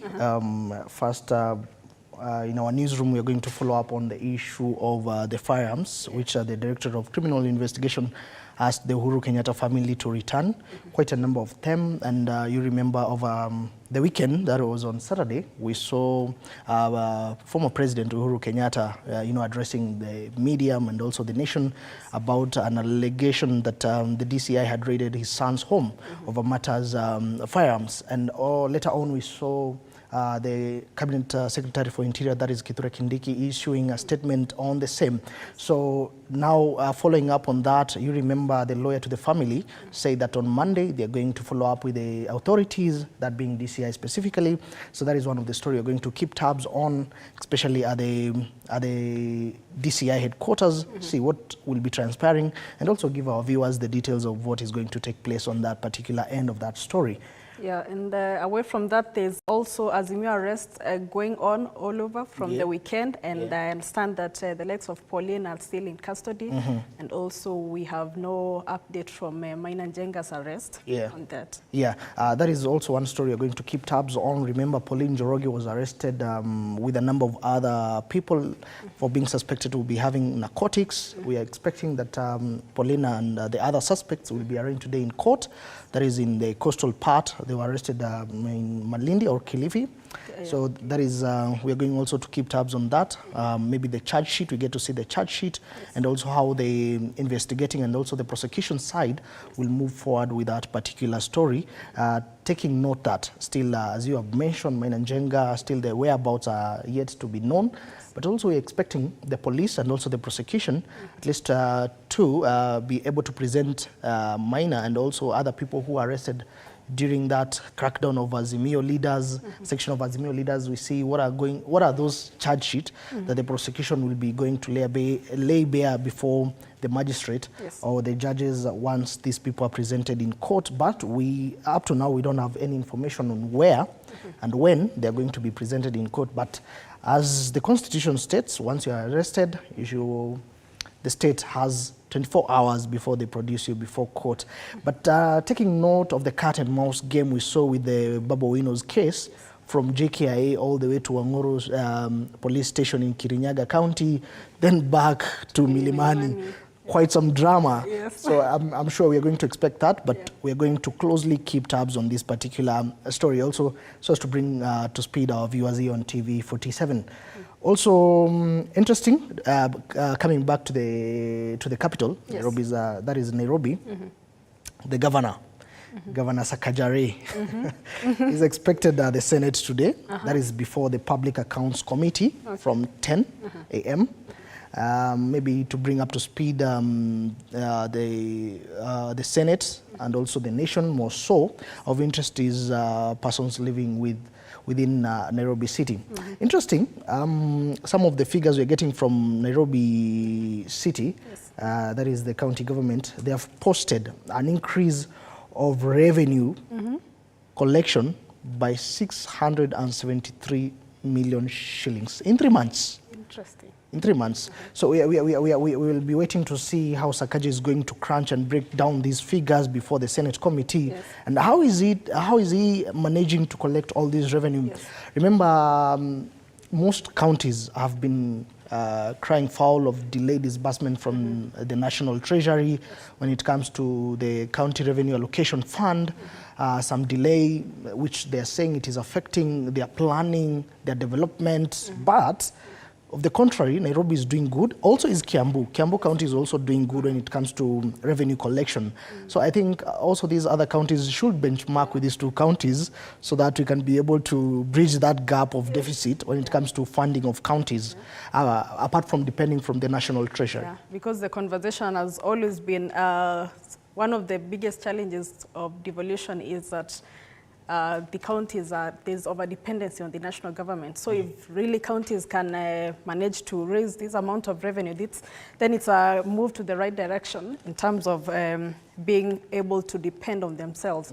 And in as much as they are raising this revenue, I hope we see it in terms of development in the county. Yes. Sure. Quite an interesting debate. Yeah, also we're expecting a number of reactions that when it comes to the Azimio called for protest. That is slated for Wednesday again, but this time, this week, we're not seeing 3 consecutive days. It's a one-day affair. Wednesday, that is on Wednesday. Yesterday, we saw a number of reactions from leaders, beg your pardon, from leaders allied to the government, that is Kenya Kwanza faction. So today, we're expecting also a number of reactions on this particular issue. Remember, the Kenya Association of Manufacturers and KEPSA issued a statement saying they're losing close to 2.8 that is billion in a day when when the country is grinding to a halt, courtesy of mandamano or protest. Yeah. So we are expecting a number of reactions. We've seen top leaders, top lieutenants from the Kenya Kwanza government condemning, but still we've seen the Azimio side also maintaining their stand that we are going to protest. We need the president to repeal the Finance Act, which he already assented on. Yes. Hue and cry from a number of Kenyans. Also going to get views from Kenyans on what they feel about the mandamano and the whole. It's a wide range of debate and a discussion that which concerns Kenyans, and they should be given a platform so that they can air their grievances, and the right people should hear what they have to say. Yeah. Thank you so much, Moige. Such a comprehensive update. And of course, all that you can get in our subsequent bulletins at 7 p.m. and 9 p.m. Time to wrap up this edition of Morning Cafe. Thank you for keeping it TV47. Of course, keep interacting with us. #Morning Cafe at TV47 News on Twitter, TV47 Kenya on Facebook. And as we wrap up today, I want to wrap up with a quote that says, "Nobody is right all the time, and even a broken clock is right only twice a day." So let us try to be right at least twice a day and not every time. I'm Flora Limuki. Freddy? Well, thank you, Flora, for that. And Moige, asante sana. Now we know what's going to happen this week. This morning, this week, Flora decided to be philosophical. Oh, yeah. I hope Tuesday, Wednesday, Thursday, and even Friday, she'll give us those quotes. You know, once you start the week like that, yeah, it has to be that way till Friday. Like that, all those quotes. So we expect another quote tomorrow. Oh, no. On Wednesday. Hashtag Professor Flora. Yes. But Fred, it is the 24th, so that means end month is near. You know where you should go for some getaway? Where? After this baridi. Where? Masai Mara. The wild beast migration is back. Oh yeah, it's around that time. Yeah. And after COVID, this might be one of this around the first times when even tourists will be there. Wow. Yeah, so tukiona umepotea kidogo end month, we know where you are. Wacha ningoje hiyo pesa. We've got to wrap it up though. Well, thank you so much for keeping us company throughout the discussions and the feedback. Thank you so much for everything. Remember, the hashtag to use during these 4 hours is Morning Cafe. Let's do this again tomorrow morning. My name is Freddy Ndimuli. And I'm yours truly, Stanley Nyaringeta. Asante sana for sticking around. We'll do this again the best way we know how from 6 a.m. Goodbye.